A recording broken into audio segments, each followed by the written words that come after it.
Hello and welcome to HMG Live, a digital production of HMG Strategy. HMG Strategy is the super connector for technology leaders, creating an open dialogue between technology executives, their peers, and technology providers. HMG Strategy is the leader in researching global macroeconomic topics that are relevant for today's technology leaders. And now, live from Studio 1A at HMG Strategy Headquarters in Westport, Connecticut, today's host, lead principal and CEO of HMG Strategy, Hunter Muller. Hello and welcome. Hello and welcome to today's Digital Summit. I'm Hunter Muller, founder and CEO of HMG Strategy. Excited and delighted to be here with you today. I think we have an amazing summit today planned for you, all in a couple hours, focusing in on one of the hottest topics in the enterprise right now. It's essentially, it's the 2022 Digital Transformation Summit. It's our fifth in a series of theme-based events that we've been carrying on through the past 27 months, keeping you digitally connected to our digital thought leadership network worldwide. I think when you look at it right now, we've been through massive digital innovation, massive digital disruption, and the companies and the enterprises that won, led boldly, led courageously, they leaned in and led passionately, authentically in the C-suite, the boardroom, the line of business, keeping everyone connected, safe and secure, as well as leveraging key technologies such as AI and every aspect of AI and ML. We're going to do a deep dive into this with several panels and several of our partners. Again, world-class thought leadership here today. You won't want to miss it. Consider taking a 3 to 5 minute survey. If you look down on the screen right now, the survey is around securing the hybrid workforce. You might win an Apple Watch 7. Click the link in your screen now to take that survey. It's with our friends and our partners at Zscaler. Truly appreciate that, as well as you'll receive a copy of the report once it's completed. Unique to us, unique to HMG Strategy, we have the Engages platform, our event platform that you're in right now. Please visit our partners, their booths within the Partner Pavilion. We couldn't do today what we're doing today without the support of amazing, solid, really great companies like Acera, Automation Anywhere, and Globant. I'd like to say hello and welcome my co-host, co-summit host here, Richard Appleyard. Richard is the CIO of the Oregon State Police and past SIM Portland president. Richard, welcome to today's Digital Summit. Great to be here, Hunter. Excellent. Can you hear me okay? Yep. Perfect. You know, everything changed 27 months ago dramatically for all of us. And I really believe this. I think the most enterprises that leaned into this opportunity, you know, that old phrase, never let a crisis go to waste, helped reimagine, reinvent the customer journey, reimagine, reinvent new go-to-markets, new business models, in effect, helping companies reimagine, reinvent, invent new business models or new ways to service your constituents and customers. Probably a 10x in 27 months, 10 times our innovation and disruption. Correct, and I think for us it was really around transformation in terms of remote, utilizing remote technologies. I think we had struggled, in my experience, to get adoption, and it took something like a pandemic to catapult us forward. So, one of our top partner companies, this would have been, I'll date myself, would be 3 years ago in the spring. We were at a Toronto summit, and he said, Hunter, we have in the enterprise, we've worked so hard to get digital innovation and, well, let's say it's basically distance learning or video adoption across the enterprise, and they had something like 6 to 8% of video adoption in the enterprise. So think of all the wasted time with travel and such for those in-person meetings, and then you throw on a global pandemic and a series of global crises, because we've been through a wave of about 7 different impacting knock-on crises that started with the global pandemic. And now you have essentially everyone's wired in, everyone's dialed in on a Zoom or a Teams or a WebEx or a RingCentral platform. Right, and even so, as you mentioned, I'm past president and still on the board of our SIM Portland, and we just had to pivot ourselves as a professional organization online and bring our programming, forward in a new way. And then the program in itself was sharing amongst our members and our member organizations how they were dealing with the change and how they were adopting it. Sharing our challenges and also, creative solutions and creative ways to really bring, that new way of operating forward. And you would not have you couldn't have gone to a technical training school or got a master's in information management to know that in order to be effective as a business technology leader, you have to be a great storyteller, a great communicator, almost a salesperson, right? And you have to be really good at mastering this whole idea of talking into a camera. So in essence, remember, we all grew up with Tom Brokaw, right? Probably at 6 or 7 o'clock at night. Somehow, some way back in the 60s and 70s, he seemed to master this idea of communication via TV. And now, as a tech leader, to be truly a great leader and communicator, you really, truly need that ability to communicate in this different medium. Yes, and for some of us, it's not some, I suppose, more extroverted persons. It's more of a natural thing for some of us. We're not as comfortable speaking into a camera, so we've got a lot of practice over the past couple of years. And I'm actually beginning to see things opening up again and in-person meetings. It's nice to get back to meet people face to face. Sometimes it's hard to recognize them. It's like, I only remember you from that small screen. But it's been quite the journey over the past 2 years. When you think about what winning is right now in the enterprise, and certainly in commercial enterprise and in government, it's really about the customer experience, right? Mm-hmm. Yeah, and and actually in my workplace, we have a predominantly mobile workforce. So it's not an unnatural environment, but the adoption and the use of the technologies, has accelerated and increased going forward.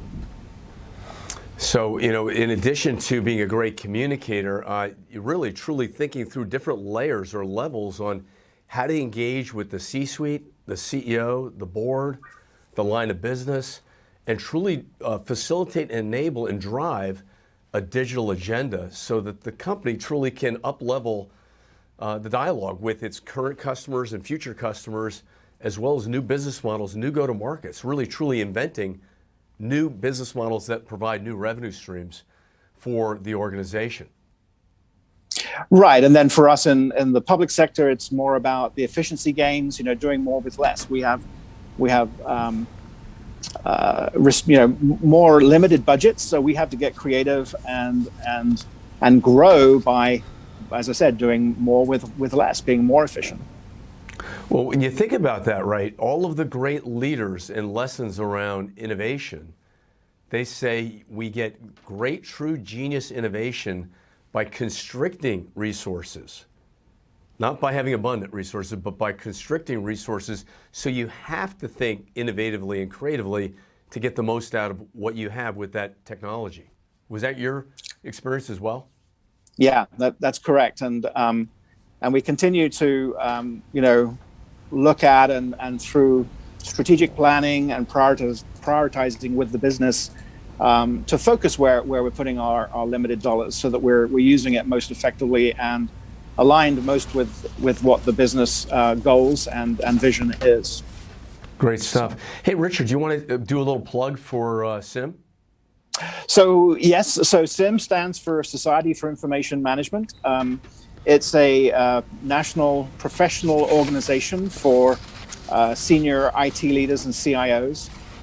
We have about, I think, around 30 to 40 chapters in local areas. I'm with the SIM Portland. I just got back from a SIM conference in St. Louis, met with my counterparts over there. So we have chapters throughout the United States.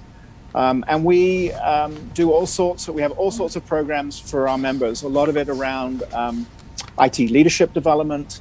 Also, regular chapter meetings where we're sharing amongst practitioners best practices and our lessons learned, as well as a lot of our philanthropic, our outreach. We do STEM outreach to schools to try and encourage young people to get into IT. And giving back in terms of scholarships for students going into business information management degrees. It's a great organization. I'm a member as well for some 21 years. Love SIM. It's a great national organization. So I think we can roll right into our first panel a few minutes early. I'm assuming everyone's with us online. Judith, are you with us and are you there? I am. Hi there. Great. Let me introduce Judith Abshago. She's the VP of IT of Amtrak. Judith, great to see you. Thank you so much for being a dedicated and loyal and engaged HMG thought leader and industry thought leader and contributor to today's summit. Thank you. Glad to be here, and I'm glad to be joined on the virtual stage with some great leaders in the industry. So it looks like everyone has their cameras on and we're ready to go. We'll start with some introductions. So thank you again, Hunter. I'm VP IT at Amtrak, and I partner with our business leaders to drive digital transformation throughout the organization. So I'll go ahead and turn over to Bob to introduce himself. Thanks, Judith. Bob Bruns here with Avanade. For those not familiar with Avanade, Avanade is a joint venture between Accenture and Microsoft, and we focus in on the Microsoft ecosystem, delivering services to our clients. Been with Avanade for about 11 years, and prior to that, spent many years with Accenture out of Chicago, and it's a real pleasure to be here. Looking forward to the panel. Great, thank you, Bob. Let's go to Frank next. Hi, everyone. Frank Kelly here. I'm the Vice President of Transformation Architecture at Automation Anywhere, which is an intelligent automation platform provider. Prior to joining the company, been here about a year and a half. I built and ran the intelligent automation program at Dell Technologies for the past 6 years. So really happy to be here and talk about AI and share some thoughts today. Great, thank you, Frank. Raju, why don't we go to you next? Hello, everyone. Raju Sankuratri, Vice President and CIO for the facilities business at Aramark. I've been in this role for about 3 years, partnering with the business and helping them with their strategic business goals, with their technology as a key enabler, and helping transform parts of the business. Prior to that, I've established and led centers of excellence for analytics, digital, AI, supporting multiple verticals within the business.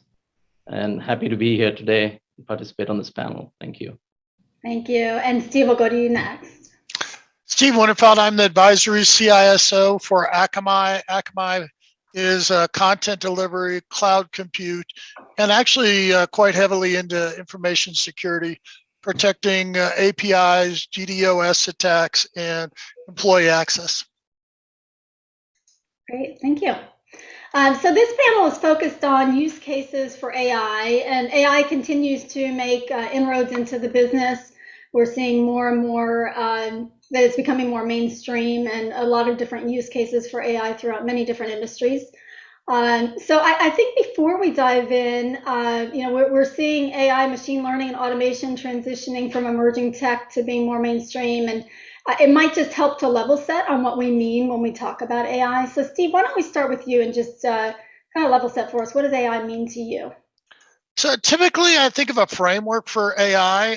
Under AI, the first level would be machine learning, algorithms for efficiencies or operational needs, looking at analytics and trends, and then deep learning you'll see under that as a specialty The next you'll have is natural language processing. Think of a call center, think of the Alexa in your house, things of that nature.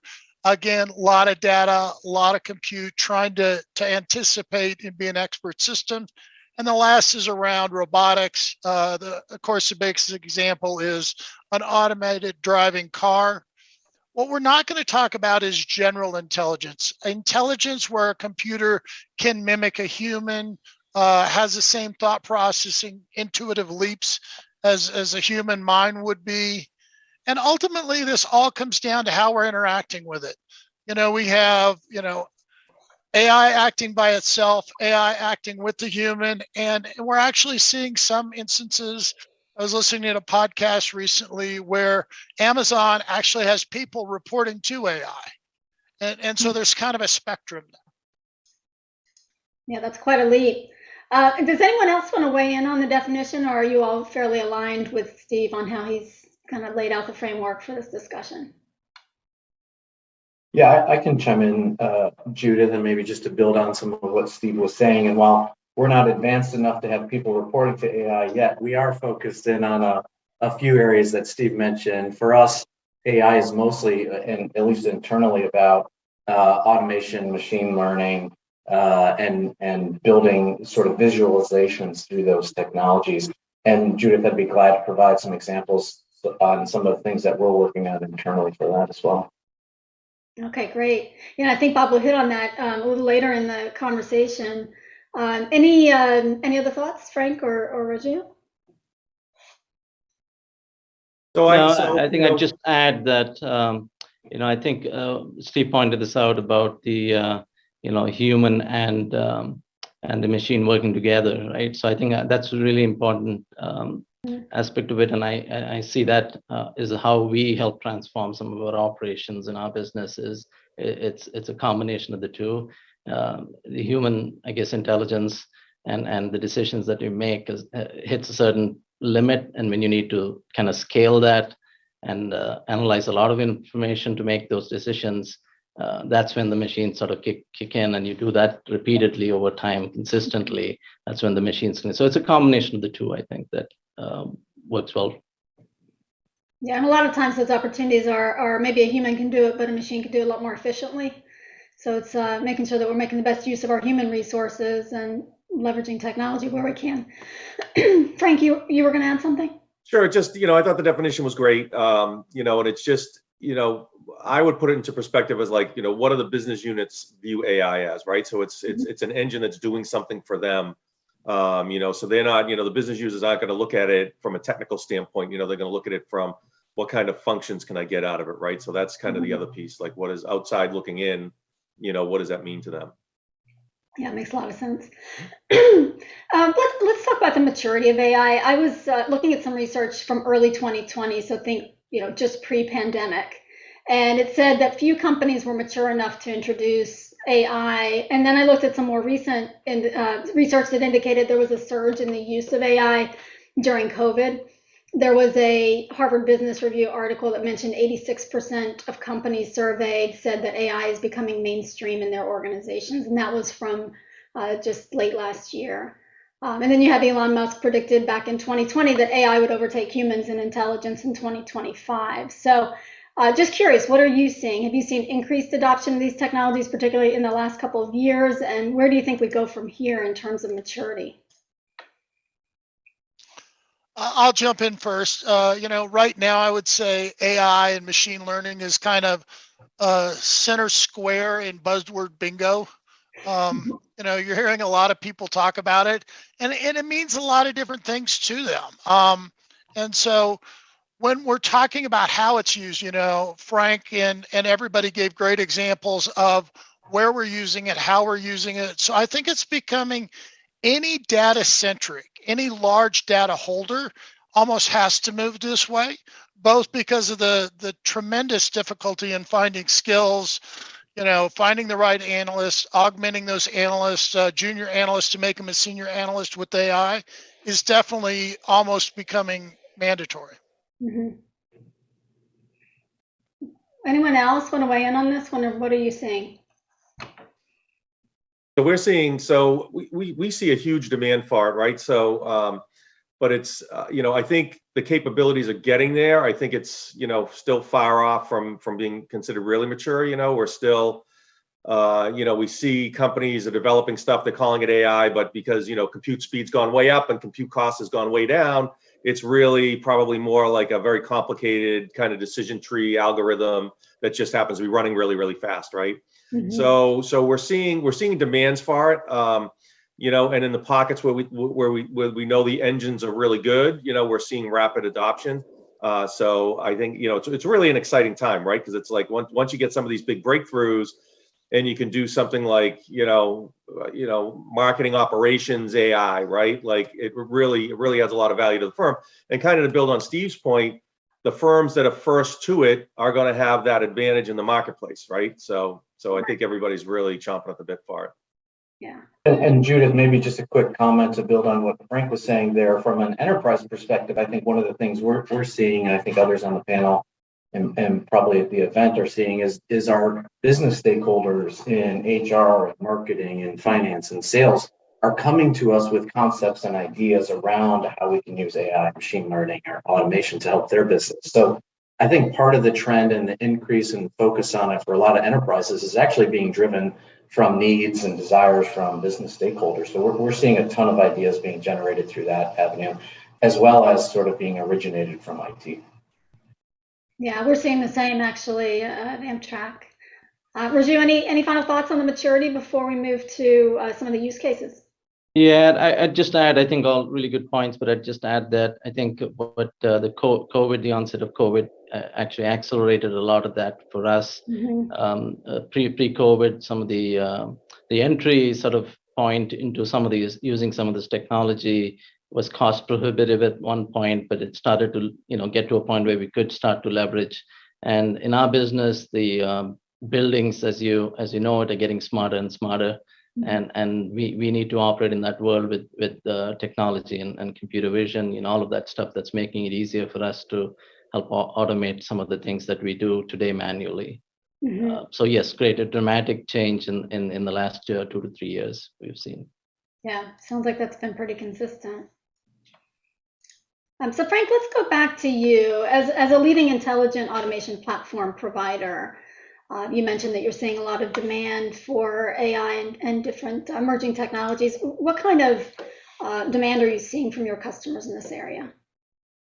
So customers are really looking at, their partners, other resources that they have in there, and they're really demanding help with their, human capital management strategy, right? So, the new strategy includes a digital workforce, and the expectation is that these digital workers are going to be interacting with AI engines, right? So things like maintenance.ai or service.ai or finance.ai, that's really how the businesses are looking at it, right? Like they're not really going to be interested in, okay, what is it doing in the background? They're just interested in, hey, can I have a digital worker ping a maintenance.ai service that tells me when a customer's piece of equipment is going to go down and we should go in there and do some preventative maintenance, right? So they're really starting to demand these things. They're hearing about it in the marketplace, and they're dreaming up, how they can take advantage of it, they're really, the future really is they're going to have this, the human capital management strategy is they're going to have a human component, they're going to have a digital component. And in the digital component, they want those digital workers, quote unquote, digital workers spun up really, really quickly, right? So certainly less time than it takes to identify, train, and onboard a full-time employee, but really North Star on that is, less than 2 weeks. And so, and that digital worker is going to be maybe a combination of RPA or orchestration, plus maybe some API calls, plus, pinging these AI engines, right? So that's a key component for them. So they're expecting it, and they're expecting help from their partners to get it done successfully. Mm-hmm. It's interesting you talked about the human capital, and I think you're right. That's a big part of where we're seeing a lot of application of these technologies to just improve efficiency, and especially now in this talent market, you have to make sure the resources you have, because they're so hard to attract and retain, are being as efficient as they can. So Raju, let's go over to you with Aramark. Are there specific use cases or examples where AI has played a role in changing behaviors or improving experience in your business? Yes, I'll be talking to mostly the facility services business, which is what I'm leading. I do have a lot of examples in the food services side of the business too, but I'll stick with the facilities business for right now. Um, you know, we were very labor intensive sort of operations, right? We do cleaning services, we do maintenance of equipment in buildings, so all of that requires a lot of labor. So what we were doing pre-COVID one time is like, how do we optimize our labor to be more efficient at what we do? So, how can we automate some of those things that labor does manually today? And we kind of started to think about using IoT as an example, using computer vision type cameras, just plain old sensors that capture occupancy and utilization of the spaces that we manage. Now, once we started to collect the data about the occupancy and utilization of the spaces we manage, it gave us a lot more information about how we need to operate and when we need to operate in that environment. So that data over time helped us kind of get to some patterns about where and when we need to apply the workforce to clean. So as a result, we saw some really good efficiencies in the way we did things. Operators were now armed with more intelligent, managers were more armed with more intelligent data about what to do, but we were able to take what we had from a static sort of world about scheduling people to go from room to room to go more dynamic and be able to do it where and when needed. So I think that not only just changed how we did it, automated it, but it changed how our operators kind of changed the way in which they operate, working with this data that they now have. Mm-hmm. And plus, the experience over to the consumers of the spaces also changed because it was being attended to in the way that it should be, and for on-demand tasks right away, for other things where it didn't need to, we didn't go clean it. So and then in the advent of onset of COVID, what happened was that we needed to very rapidly and quickly bring in things that provided a clean and safe environment for our occupants in the buildings. So we had to bring in and partner with and bring in solutions that did health screening, for example, all without touchless and contactless. So we need to bring in those things into the environment. We had operators now starting to work with robots to do some of this autonomous cleaning in the environment. So we could, where labor continues to be a challenge. So, but not just working by themselves, but working with the operators to help route to places where we need to and only do cleaning where we need to. But this automation in combination with the data that we had collected over time has really helped us be more efficient at what it do. And it also opened up other possibilities, new revenue streams and things like that we could offer with the data we collected. That's great. Sounds like a real game changer in your industry. Yes, it was. Yeah. Bob, you mentioned some use cases earlier, so we'll come back to you. I know that earlier you and I talked about some examples where you've used AI and ML for predictive analysis. Maybe you could share some of that with the group. Yeah, absolutely. And thanks, Judith. And this is related, we touched a little bit on human capital management. So this is an example in that space.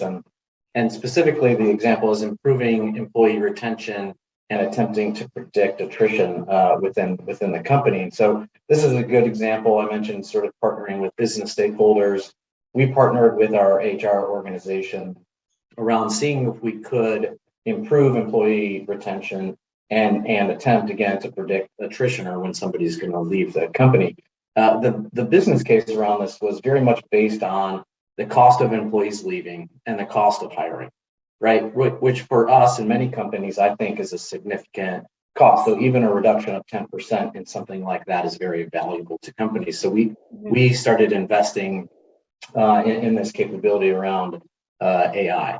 And so for us, also being a people business, understanding why folks leave and why folks stay is a critical component of us doing business. And historically, we relied on surveys or exit interviews, which are good, but not great. And so really what we tried to do is we set out to identify attrition risk and provide evidence-based decision-making and actions for not only our HR colleagues, but for all of our career managers across the company. And the way we did this was we built AI and ML models using several different capabilities from Microsoft. We used specifically Azure Data Factory. Folks are familiar with that. Azure Machine Learning, Azure Data Lakes, and then we also used Power BI for visualization on top of that. And so today we actually run all of these models in Azure on a monthly basis, but we're continually updating the data sets, the algorithms around it, and continuously improving and using the information that we have through machine learning to continually improve the models. And the result of this today is we're actually now able to proactively manage attrition risk. And we're actually able to predict a potential issue with attrition with 80% confidence. And so really what this is allowing us to do is proactively engage an individual or a specific area of our business, like the country or talent community that might be having employee issues. And we're able to proactively work with those units to retain our people in a more proactive way. This is also allowing us to build better employee engagement across the company because we understand some of the issues that we're seeing through retention and attrition data analysis. And so that first example is sort of around human capital management. The next example around predictions is actually in our sales and delivery groups. And so this is another example where we partnered with those business functions using similar technologies. We partnered with those organizations to predict win and loss rates for the work that we're doing and the business development activities that we're doing out in the field. And then we also partnered with them to take a look at potential issues around delivering services, right? So cost of poor quality within our business. And the business case for this was really around us being able to focus in on the right clients and the right business development activities and reducing that overall cost of poor quality within our business. And for a consulting business like ours, these are two big areas for us. And so while both of these are sort of work in progress, the intent will be to integrate both of these machine learning capabilities into our overall sales processes and the way that we deliver to our clients. And right now we're seeing very positive results in making sure that we're focused in on the right activities within our sales organization and reducing our overall cost of poor quality within our delivery teams. And so we've started to see some initial return on our investments on that, and the future for us looks positive in both these areas. So those are the two examples I would call out, Judith. That's great. I was actually going to ask about ROI, so you beat me to it. Sounds like very tangible examples that are probably applicable to many different industries, particularly the first one around, turnover rates, retention. So those are great examples. Steve, let's go to you next. I know that InfoSec is an area that's been leveraging AI, probably one of the earlier adopter industries. Tell us how you've seen AI and ML impacting cybersecurity, and what are some of the latest developments in that area? Certainly. So, I mean, part of this goes back because we've had some great use cases here. And in security, a lot of it is about moving at the speed of the threat, moving at cyber speed, as it were. And so, you don't have a lot of time between the attack and the exploit. And so how can you interdict before they actually compromise the machine and start exfilling data or scraping data or whatever their business model is as a cyber criminal? And so, do you want a human in the loop? Where can you enable that human? Is it a matter of the amount of data being analyzed and you're sifting that? So we think, the first is that operational use, supporting IR, XDR, or discovering rogue systems. Mm-hmm. Everybody on this webinar has developers that have deployed APIs or web pages and not gone through, our governance process. How do you discover those? How do you manage those quickly? The next is around analytics. We've had some great example, dealing with large sets of data and bringing you some ideally visualized story, a quick way for you to interpret that. And the last is trends. Are we seeing, more vulnerabilities? So we need to change our process. Are we seeing more types of a certain attack? So we need to understand what the criminals are doing, and do we need to change our defensive posture? They can be predictive. Bob has some great predictive examples. They can be reactive. You had some great, reacting to what's going on in the building. And so as you think through all these in cybersecurity, really what we're seeing is a lot of that large data quickly analyzed and presented. And as it matures, we talked about this earlier, we're seeing fewer and fewer humans in the loop. We're moving to, AI is enabling automation. Something as recently as Log4j, when that came out, we had more and more of our customers moving to automatically pushing those protections and not having a human in the loop. That's really good examples. Bob, I know you also had a little bit of context to add on this when we had our earlier conversation. Anything you'd want to add in the cyberspace? Yeah, I can build on what Steve was saying in I'll say the incident response space, and probably the best example we have around machine learning and automation is within our security organization, and specifically around our event management and our security operations center. And we've been talking about sort of business cases a little bit. For us, the business case for a lot of the ML automation work that we wanted to do was around reducing false positives. It was also around driving additional clarity on threats and incidents. And then finally, based on some of that information, automating actions and responses associated with it. Steve mentioned the response to Log4j. There's probably a bunch of examples around that where we now are learning and are able to automatically respond to certain events across our environment. We also thought that part of the business case around this would allow our high-value security resources to focus on more significant threats or engineering improvements to the ML models and things like that. And so sort of a multifaceted business case around that. The result for us has been a reduction in false positives, right? So we're having our high-value engineers focus less on false positives and weeding those out of the environment. We've also seen sort of a movement of time and resources from our tier 2 and 3 teams to our tier 1 teams. And so, having those tiers 2 and 3 focus on the high value work and moving more towards tier 1 has given us a lower cost profile, and it's allowed us to work on higher value stuff. And then finally, I think it improves the morale of the team as well, right? Because our engineers are able to focus on engineering type activities and not necessarily responding to some of the operational items that might be going on in the environment. So we've seen some pretty good successes around machine learning in our SIEM and SOC, as well as automating some of the response around it. Yeah, so those are great examples of efficiencies in the cyberspace. But and I know, Raju, earlier you gave some really great use case examples.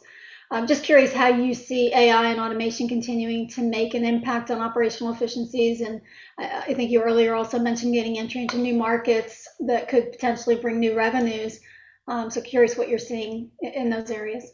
Yeah, we're starting to see, as I said earlier, buildings getting smarter and smarter with a lot of use of technology, right? As an IoT, sensors, cameras, capturing things about what's going on in the building. But not only that, I think with sustainability becoming a key initiative for a lot of clients out there, just industries and industry in general, we're starting to see more ways in which how we can deploy some of this to help.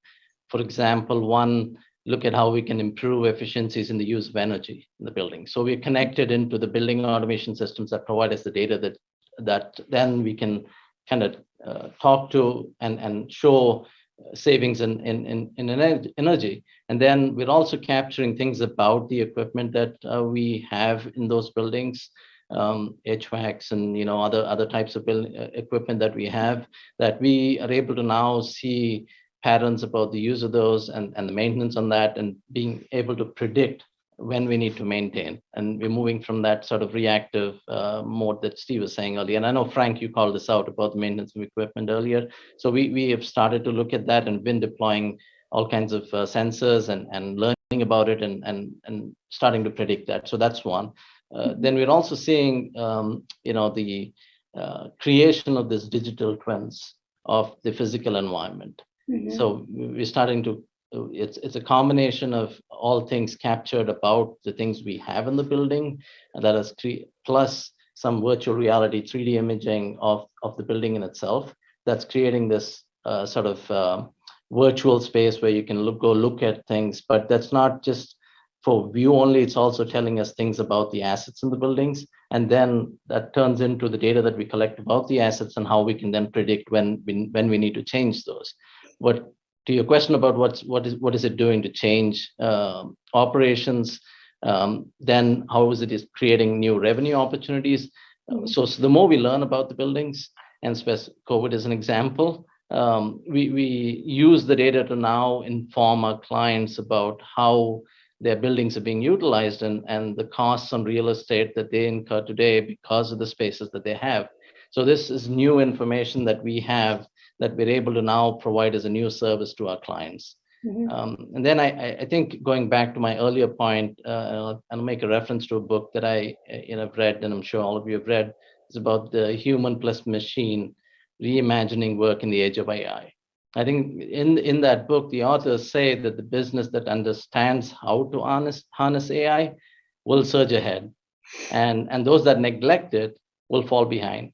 So it's really about rethinking and redesigning how traditional jobs and tasks are performed, and such that people and machines, work together and achieve more and be more effective at it, and get great outcomes out of it together. I think that's really key, at least in the business we are in. And I've seen that being applied and then maturing over time, and we'll likely get to a more fully automated world in the future. But right now, it's about how we make them work together. Yeah, and you mentioned the people aspect. I'm going to pivot there actually with Frank. Talking more about the impact on the employee. How do you see AI impacting the digital workplace and the employee experience? Because obviously it's, as Raju and others have pointed out, it's a different way of working. We now have information we didn't have before. We can make people more efficient, but there's also other elements of that. What are your thoughts? Sure. So this is really a huge transformation inside of these enterprises, right? So if we take them separately, right, when it comes to the employees, things like this, the Great Resignation and demographic shifts have made it essential for employees to upskill, right? And it's essential for companies to say, okay, it's likely that this is what our employee population is going to look like. How can we best use them? And if we're short on employees, how do we backfill that? And obviously, you backfill that with digital workers now, right? And the more capable the digital workers are, the more you can use the existing employees for, right? So it frees up more employees, and then you can help them drive things. So strategically, you have to have a way to address this, okay? And so, and you have to deal with the employees, right? The employees get nervous, right? When we talk about AI and we talk about automation around employees, the first thing that they think is they're going to lose their jobs, right? And so we talk and we say, no, this is really I wouldn't call it a slow transition, but it's not like, a traditional IT automation that goes live and on a Monday morning, 400 people don't have anything to do, right?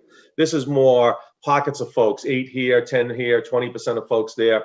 And so if you get ahead of the conversation with the employees and say, hey, listen, we have, really 3 buckets we're going to move you into. We have, new programs we want to stand up. We have organic growth in the existing programs, and then we have attrition. So there's going to be great opportunities for you folks within the organization, right? Mm-hmm. And so getting ahead of that conversation with the employees is key. The second is really the digital workplace, right? And so, there's a lot of these journey charts out there that talk about, how we go from, basic automation to truly AI-driven, workplaces, right? And so what it's really doing is we're moving the workplace from workplace of, hey, we're trying to just drive cost out of the business through automation to how do I now use automation to drive business value, right? Things like Raju was talking about where, how do I create value? How do I minimize my risk? All through the use of digital workers, right? And so, and AI, and it goes back to, what we talked about earlier is a digital worker isn't just an automation, right? It's a number of things coming together strategically that produce better business outcomes, right? Mm-hmm. So that's what we're seeing, yeah. Yeah, really good points. We've talked about a lot of different industries, your industry, cyber, and some others. There's a few industries in particular that have become increasingly reliant on AI. I'm thinking, financial, regulatory, insurance. Steve, I know you have some insight on these areas. What role do you see AI and ML playing in disruptor companies in those industries. Yeah, and I think that's the key is we've been talking about use cases to make life better, faster, easier, more effective. But really, I think AI is also going to be a disruptor. And so within fintech, think, I remember when my daughter's like, hey, just Venmo me that money. Don't give me a check, don't do anything, so now I got to get another app. And then, my nephew's like, why are you using a credit card? You got your phone right there. And so, as models change, finance is got a lot of unmet needs internationally. Nationally, we're seeing more and more different ways to invest, manage wealth, move money. Insurance companies, you don't have to wait for an investigator to necessarily come. We have some insurance companies, you can do most of your claim with your phone. Mhm. Regulations. How many of you are excited when the auditor shows up, especially external auditors? How many of you get that third-party security questionnaire? And so how can we automate these? How can we be more effective? You see more and more of this thought through at the government level. They have these sandboxes for innovation. So anywhere you see, again, we come back to this theme time and time again, large data sets, then we have an opportunity for this kind of disruption. I would extend this to heavily compliance. We see more and more of this where when will it be easier to buy a house? How many people have signed documents for a house or refinance lately? Another opportunity. And finally, smart cities. That's just another area where as we move into smart cities, more and more data, more and more opportunity for AI. Yeah, great examples there. And you're right. I think, 5-10 years ago, some of the examples you just gave would sound a little very futuristic and unrealistic, but now they're just mainstream. That's just the way we operate. I'm going to pivot here, Bob, and in fact, some of the examples we've talked about, I think, would raise and have raised concerns about ethics and bias in AI. At what point do we get concerned, and how do we correct for these concerns as machines start to make decisions previously made by humans? Yeah, and I can touch on a few ways that we're taking a look at sort of what we call digital ethics, and I do think this is an important and critical item as we move forward. And as we've been talking about in the next few years, as AI and machine learning and the development of code around it becomes more and more mainstream, I think this will become an increasingly important issue that we have to tackle. We've done internally a few things that I would just mention. One is, we've actually assigned a fairly senior leader within our growth office to be responsible for digital ethics, not only internally in the way we build and develop things, but also externally with the way we serve clients. And so making sure that you have governance in place around digital ethics across your company, I think, is a good start. And we've done that with, again, assigning a leader. We've also implemented a digital ethics framework internally. And again, we apply that not only to what we build and develop internally through our offerings, but we also apply that to the work that we deliver on behalf of clients. And so making sure that we're partnering with our clients to make sure that we're doing and building things in the right way, I think is important as we take a look at our work. And just to kind of touch real quick on our framework, it actually has 4 high-level components to it. It's around sort of personal information, how you deal with that type of information, and how you manage personal assets. Societal, right? So there's a bunch of stuff around society impacting and influencing what we build and how we build it.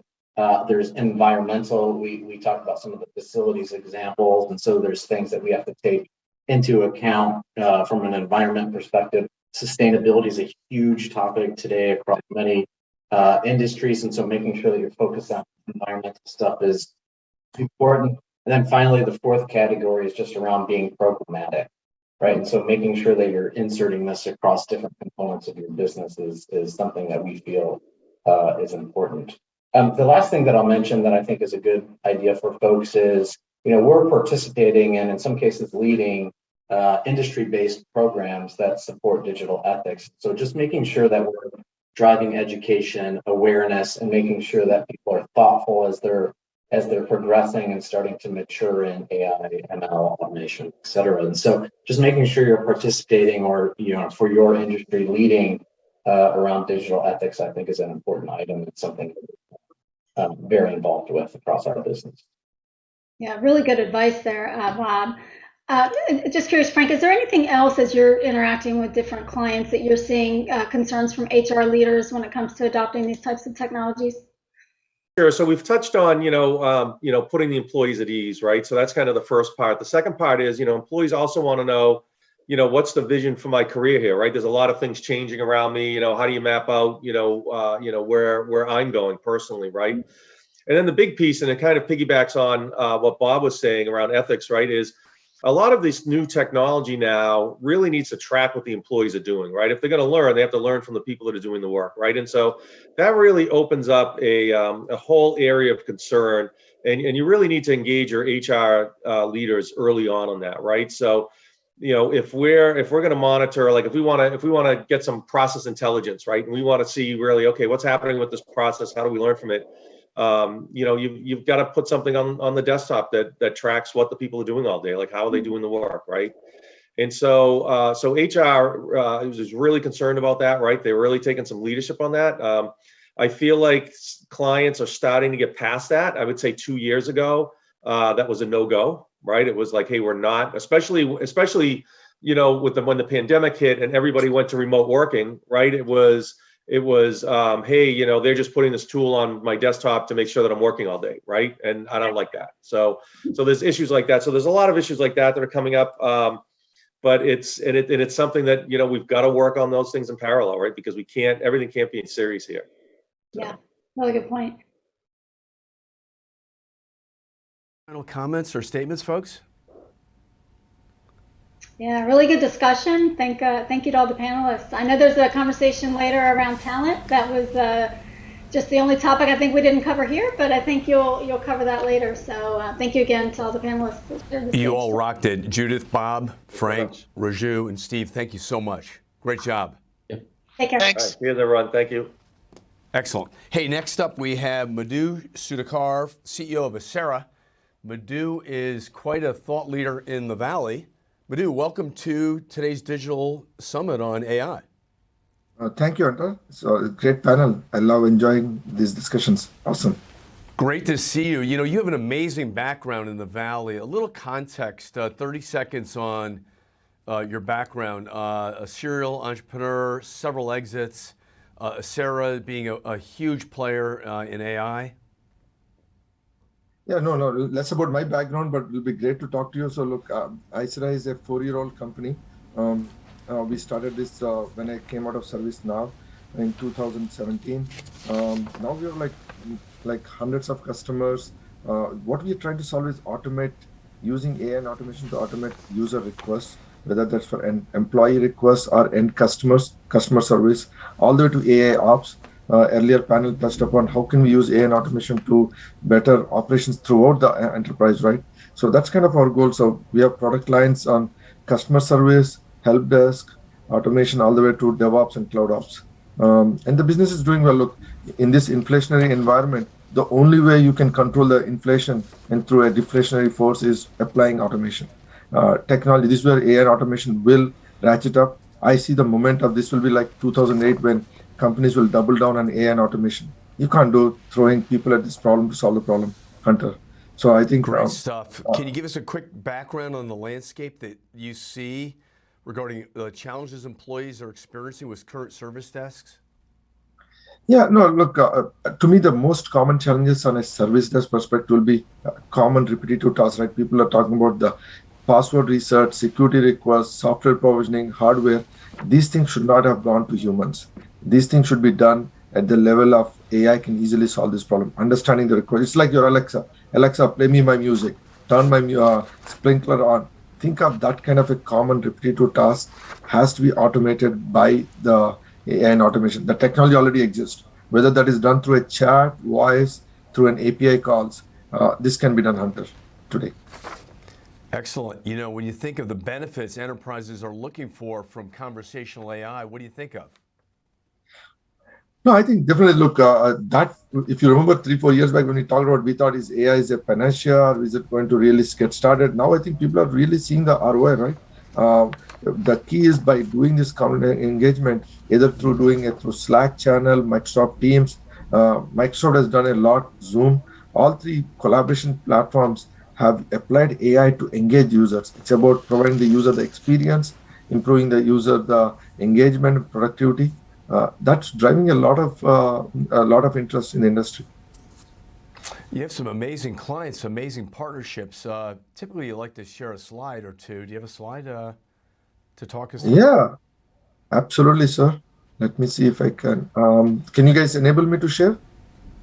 Let's try to do that. Zach, can we do that for Madhu? No? All Okay, set. Yep, go ahead, Madhu.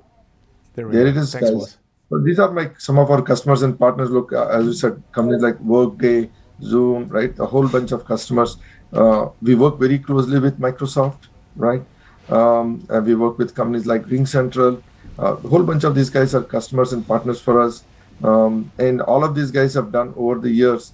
How can we use AI and automation to automate both IT all the way to legal, finance, HR, all the way to customer service? So it's by department, Hunter. So think of it like you start from IT, but IT is not the final step. You can go all the way down to finance, legal, etc. How do you scope out an engagement and how do you get started? So many people perhaps want to learn more. What are the first meetings like and how do you get started?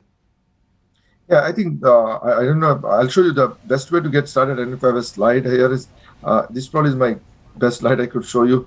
And this is, look, the best way to start with is first is let us, ISRA, come to your environment. Let us look at your data. Data is the new oil. So what we do is we look at your processes, we look at your historical requests, which could be your ticketing system in ServiceNow, Salesforce, Zendesk, or it could be your logs. We do what we call AI learning. We bring in our ontology taxonomy and try to understand your map out your environment. We do a proof of concept with you guys. We do a custom demo to understand your environment. We'll give you a report to you. If that report looks good to you, you engage with the customer, going steps. Great stuff. You know, when you think of the whole IT, SM, and EX evolving landscape and trends, are there any other trends that you're looking at? A whole lot of trends. Like, look, if you think, step back and think about AI is one trend. Within automation, there's again what we call a conversational automation, right? So idea is to how far can you apply conversation for not just for AI, for automation as well, both for RPA, process automation. I see that trend a lot. AI ops is altogether a totally different trend, which is we cannot throw DevOps and cloud operations to run this thing, lights out management by throwing humans at this problem. Automation from the DevOps and IT operations. That's a third trend that's going on in the IT, which we call the AI ops as a broader category, right? Other one is the workflow studios. So the key point here is these workflows are created by humans at the end of the day. At some point, the algorithm will start writing the workflows. The new career prospect I tell people is learn the low-code, no-code platforms to write the source code and use that to create the workflows, Hunter. This is the new prospect. Next 5 years, they're like, last time I looked at a report that like 10 million jobs are still waiting to be hired. There's a shortage of people to do AI workflows. Doesn't exist today, right? Yeah, to that end, you know, really right now, the number one topic for any CEO or C-suite executives is finding, hiring, recruiting, and retaining world-class talent. How can an AI-first organization be more effective with resource loading? Right, and this is exactly my message to the all C-level people. Today I was talking to another CIO. His problem is, how do we make sure you retain people? If these people can learn this AI workflows and write the source code, you are investing on their career. They'll stick with you guys. You are investing on their career to grow with you. So they don't have to leave you and go find the job somewhere else, right? So writing the workflows and enabling through AI, this is such a core to AI services in the future. The more you invest in, with your employees to learn this thing, they grow with you. And the more you automate, it's like built by your company, from your company, for your needs, right? So I think the AI workflows will be the most of the futures. It's just that the people came from different platforms, Hunter. Like some people came from RPA, some people came from different workflow automations. In the future, all these workflows will be AI driven or AI powered workflows. Hey, Madhu, you've been at this for a while with this, Sarah. What are you proudest about relative to your clients and the success you've had? I mean, everything, right? So there's not just one thing, right? From my perspective, I look at this in a 10 different ways. Everything that our team has done, first you are proud of the team and the company, right? What they have achieved for us. Without them, we won't be there where we are today, right? So I think the team and success, and obviously next is the customers. Customers have actually made a bet with us, and we are able to learn through the customers. There's always a new requirements coming from customers, new use cases. Customers will teach us where we want to solve the problem. You know, you work with some amazing companies, including AWS and Microsoft and Google and Zoom. And I know you have a friendship with Eric at Zoom. Great stuff. Thank you, Hunter. Appreciate it. Look, I think it's been some people like you have made a bet and you gave me a platform of HMG. Look, I won't be here without your help too, Hunter. Look, you and me been doing this thing for 10 years now or 8 years. And your platform has grown. I've grown with you guys. So you bring in wonderful audience and leaders. It's all about sharing knowledge, comparing notes, learning from each other. So thank you to HMG and Hunter, to you, for us to work with you for so many years. Well, thank you, Madhu. We really do strive and thrive to have a neutral, open platform on a global level to give you that global stage. Kind of question for you. When you think of key metrics, what do you think of regarding client success and value that your AI platform delivers? Yeah, no, for me specifically in our platform, we look at a couple of metrics. One is what we call the user engagement. How many users as a percentage are we able to engage with you, right? If it's only like 10% of users, I really didn't make a dent for you. You want to be getting to a point 70, 80% of your user population should be using AI. Always there'll be some users who will not like AI. They won't like automation, right? Like in life, there's always both sides to it, but you want to be 70, 80% of your users' engagement. Second metric is how much are we able to successfully able to deliver it. I call that resolution rate or success rate. Is that north of 70, 80%? Today, if I look at all our customers, we are like north of 70, 80% on a deflection rate or resolution rate. That's your criteria. Even for AI ops, I should be able to predict events. Like one thing I remember Prakash has done at Autodesk with us is bet on AI ops, and he's the CIO of Autodesk. And today we are able to do a lot of things based on his vision to detect events, incidents before they happen as an outages, and with a high success rate. So the metrics will vary in each use case, Hunter, but you want to be true north should be north of 70, 80% for all these KPIs. So, you know, so often it's the company you keep and the client, those lighthouse accounts that you have. You have some amazing accounts like Autodesk. We both know Prakash. He's a very savvy CIO. What are some other lighthouse accounts that are referenceable?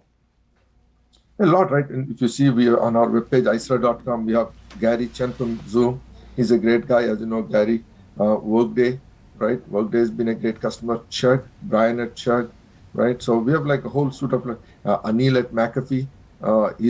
He ran all customer service at ServiceNow. He runs pretty much all McAfee today, right? So we have a whole bunch of customers like that. We recently had a very good webinar with Grant Thornton.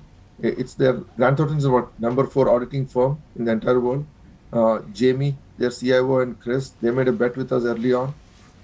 And these are like 15, 20,000, 40,000 employee companies. So we have customers that are like large companies, and up to even the smallest size, like the smallest we have engaged is like 500 employee company. So it's like both a mid-market solution from SMB all the way to full enterprise. Excellent stuff, Madhu. Any final kind of closing comments, thoughts, or ideas? I know you folks are a big supporter of us, not only digitally, but in person. Folks can meet you in person. You and your team in person will be in Florida later this week, actually, with your team.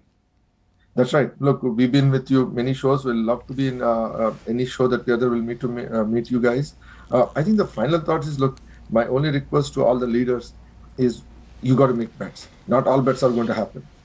What you don't want to do is do a little bit of a test the water, putting a finger a little bit and say, is the water temperature right or wrong? You got to go all in some of these investments. And some of these investments will take time. Take AI and automation. As long as you have the data, trust your employees, trust your people, give them that dry powder or extra money, or create a budget, right? If you don't invest it now, kicking the can won't happen. So the biggest hurdle that I see, Hunter, is most people think, oh, my organization is not mature. You're never going to be mature. There's nothing about maturity. Once you're an adult, you're a mature person. If you're not mature, then you shouldn't be an adult. You should probably hire a guy who's a junior to you, right? My point is, as an organization, maturity is not the reason why you should not do certain things, and time is not the reason. Where there's a will, there's a way. You got to make bets, and some bets will happen or not. Madhu, what do you think about our theme for the year? Leading boldly, leading courageously, leading authentically, really taking those bold risks to create impact and drive value for the enterprise. I love it. Beautiful, right? So if I look at all the leaders, whether it's Elon Musk, Jeff Bezos, Bill Gates, all these guys, where they are because they made bets. Some bets won't happen, but you got to lead. And when it doesn't happen, give it enough time, but don't do it after doing a 3 months, 6 months POC or a year POC. You got to stay with it. If that vendor doesn't work out, find another vendor, right? Not all vendors will be equal. Some solution may not work, but you got to keep going at the problem. Great stuff. Hey, Madhu, again, thank you so much. How can people learn more about Icera and connect with you?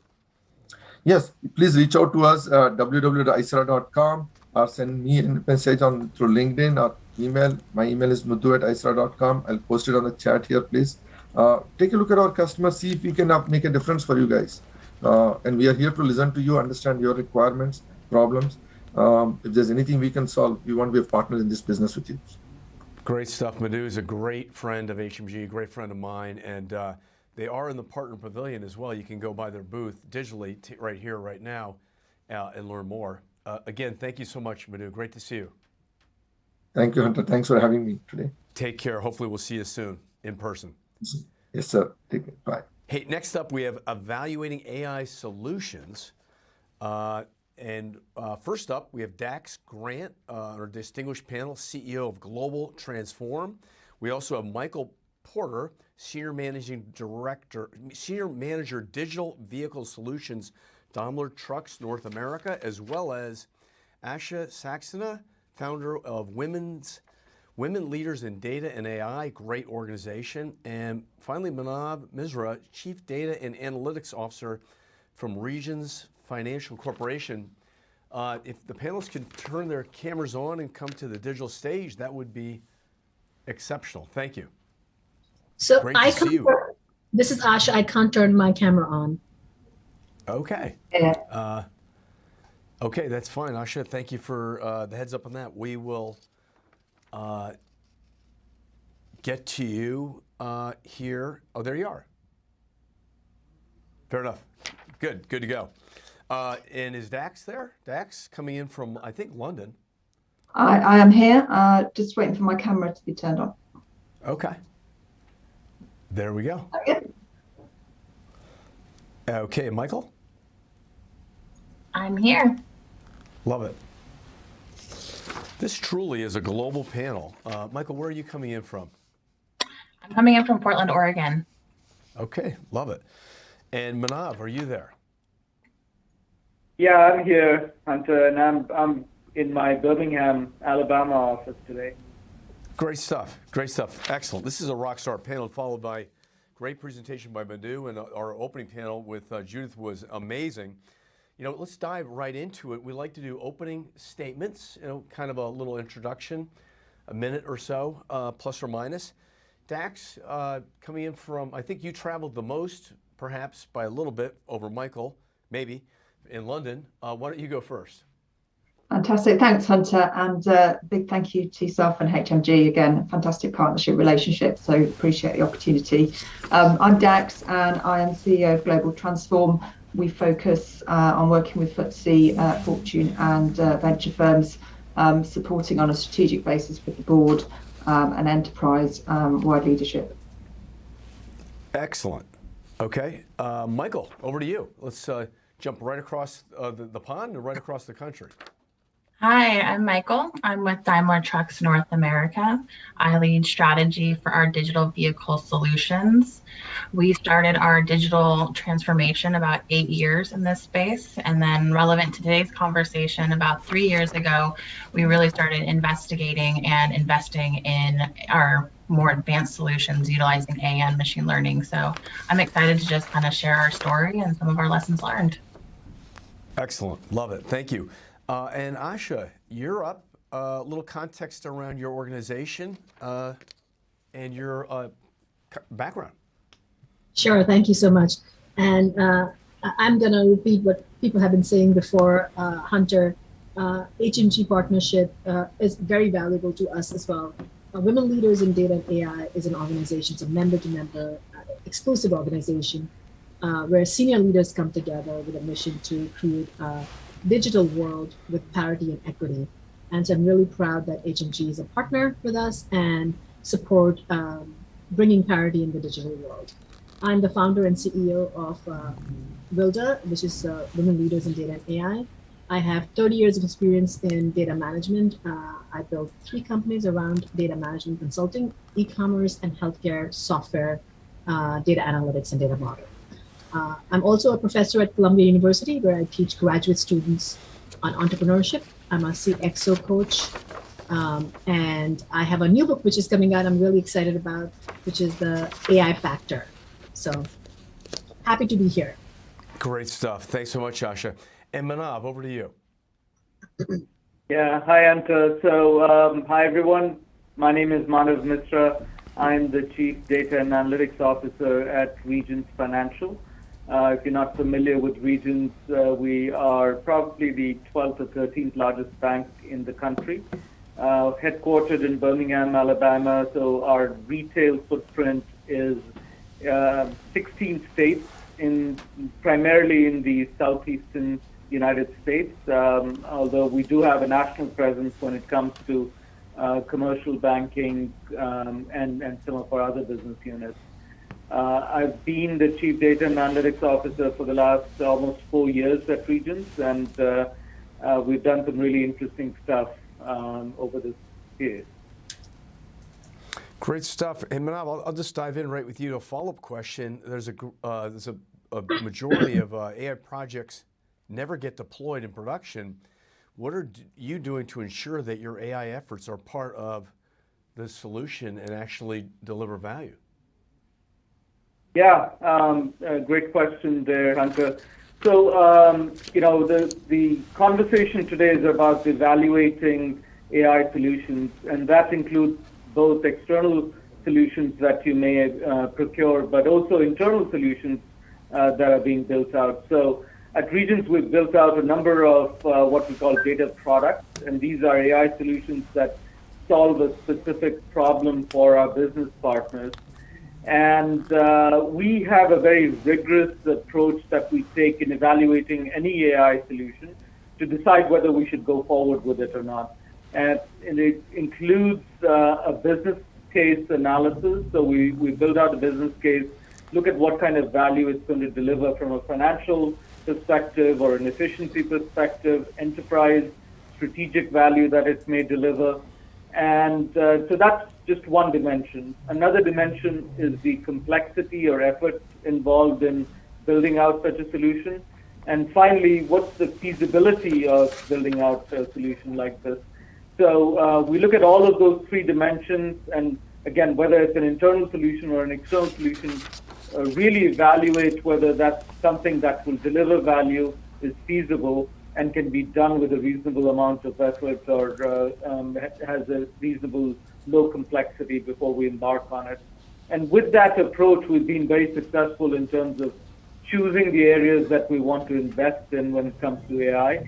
And we've built out a number of really great AI solutions for the bank. Great stuff. Manav, we'll circle back to you in just a minute. Dax, back to you. When you think of large strategic AI projects for mid and large size organizations, how do you go around prioritizing what to take on first?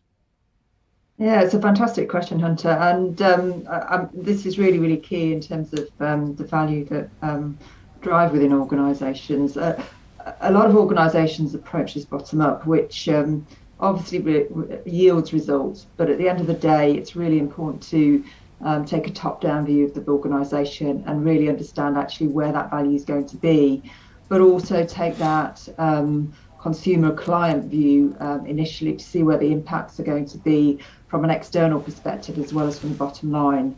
And one of the things I do see, particularly with some of the large multinational organizations, is there's a tendency to tackle part of the process and part of the automation and part of that algorithm base, but actually it's that enterprise-wide piece that really yields the best results.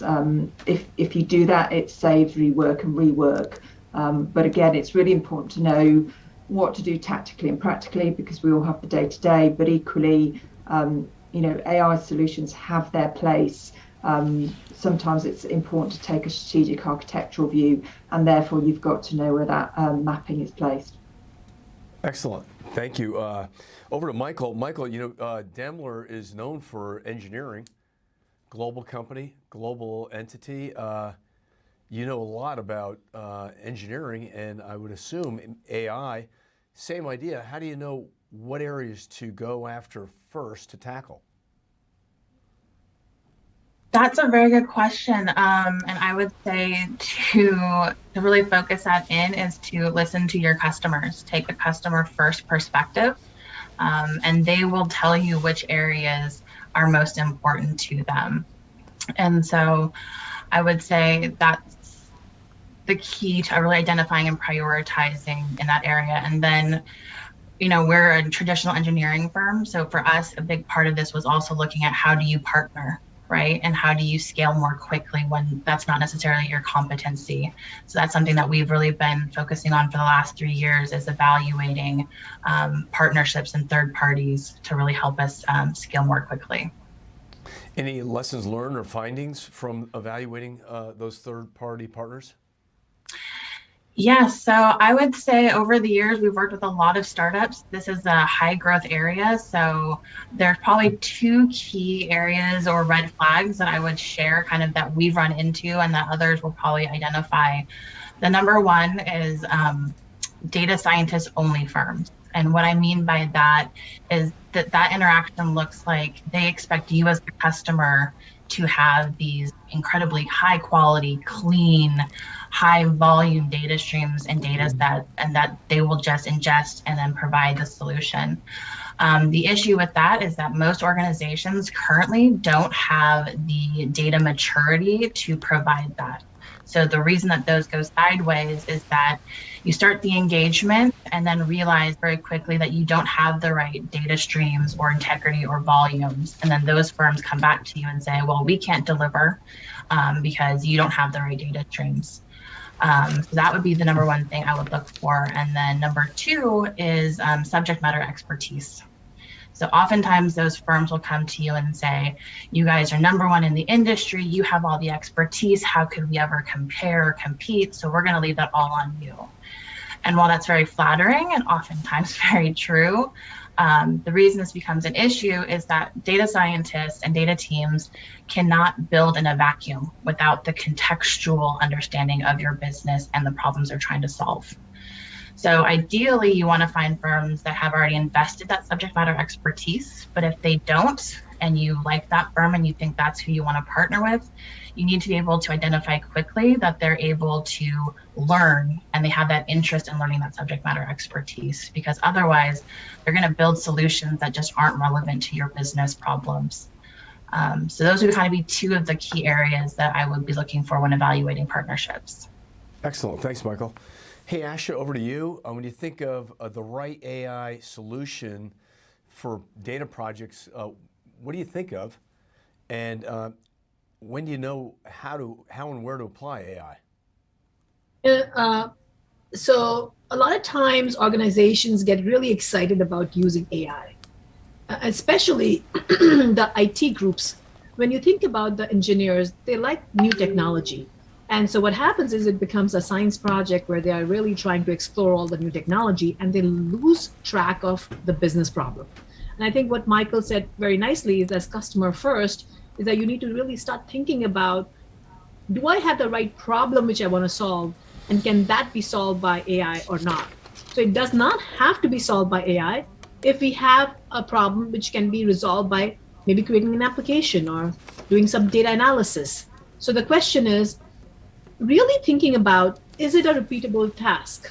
The last speaker, when he was talking about his technology, he very well spoke about, look at the problem which is repeatable. Can you automate simple tasks?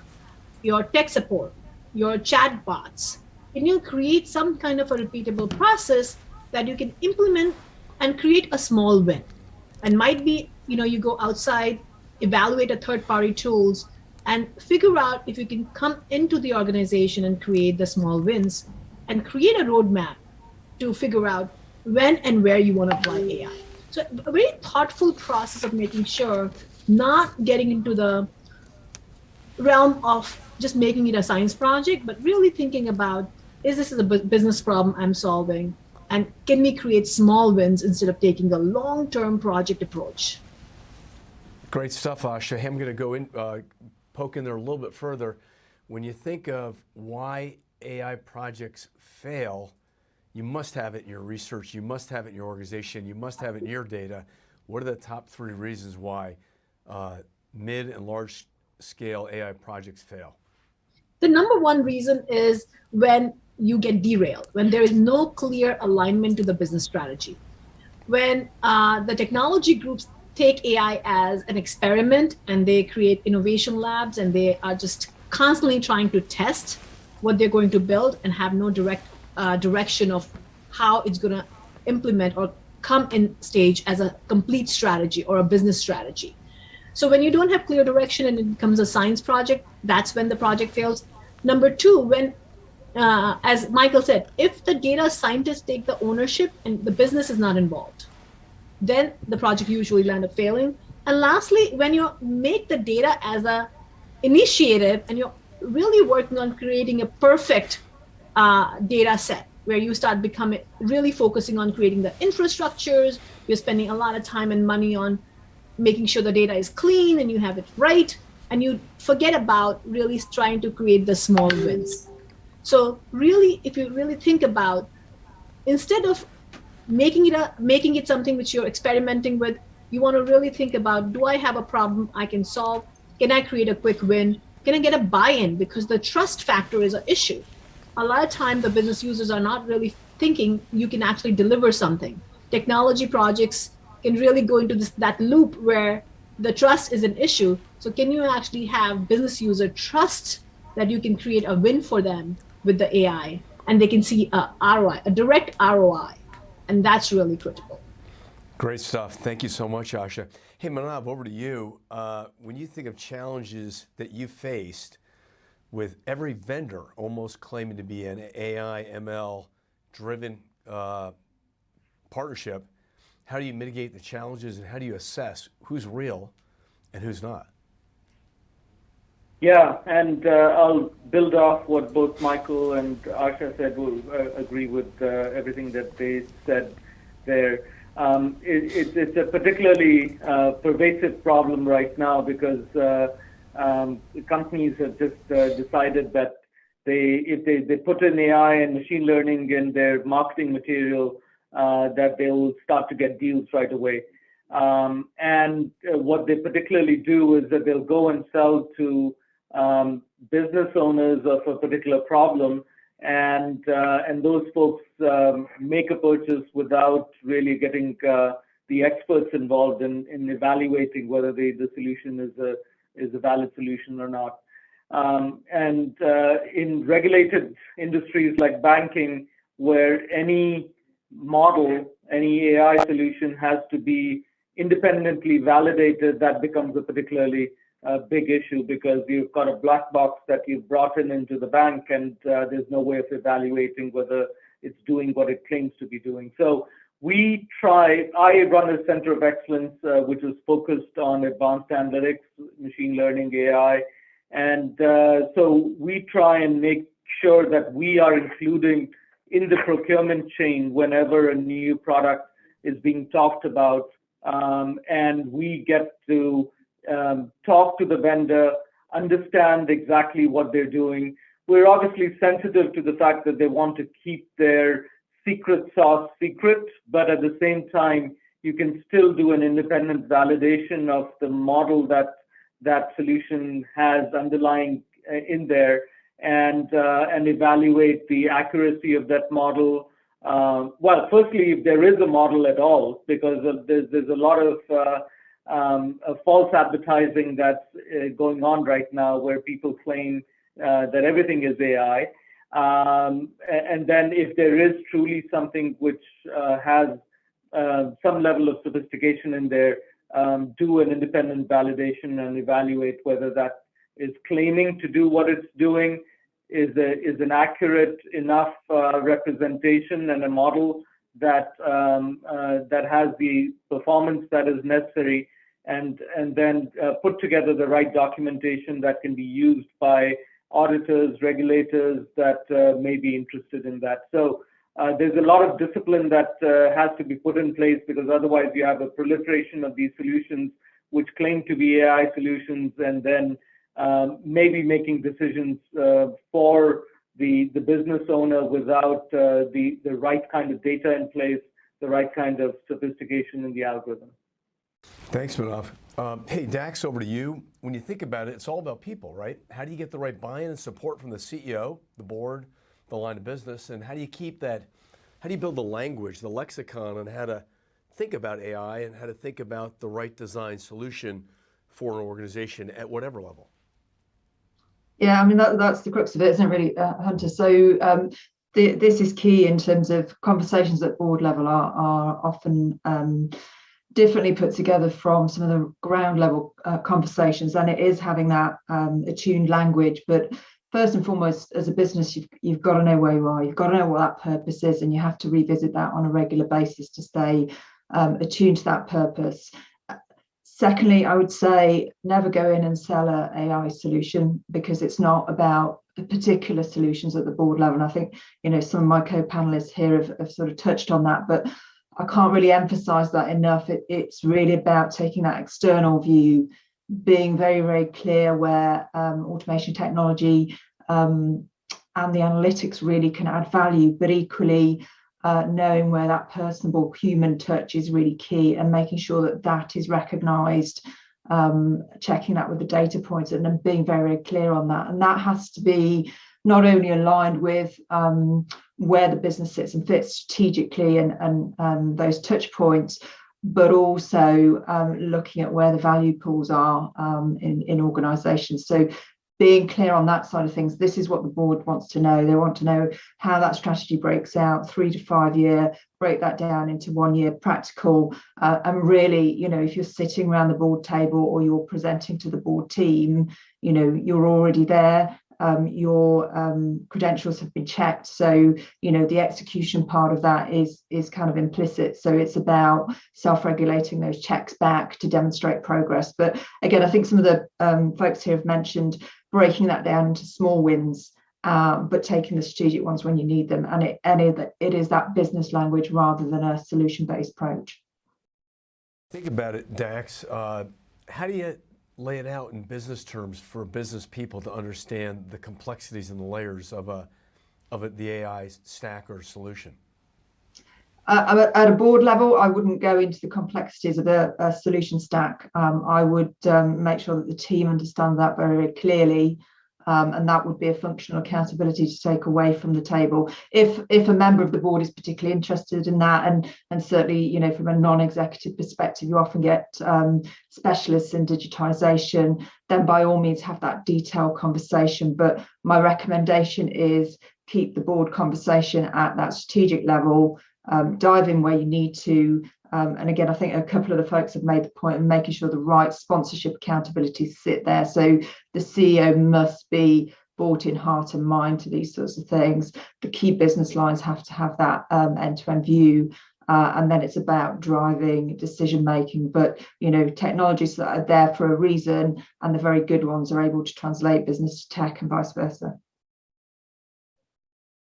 We'll follow up here in just a minute. Over to you, Michael. When you think about success, what are the critical success factors in designing that AI initiative and the overarching project?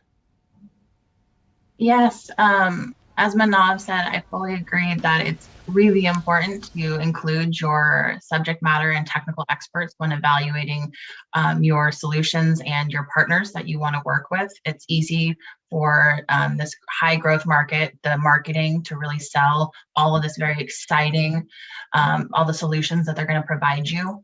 But to have technical experts in that evaluation period to really kind of deep dive, do you have the goods? Can you actually deliver? Is very important. But once you decide to actually engage with a partner, one of the critical things that we've really found is early on alignment on how you define model performance and the KPIs. Because oftentimes they'll come in and surprise, surprise, everybody is like 80% performance. All models, regardless of the model or the use case, it's always 80%.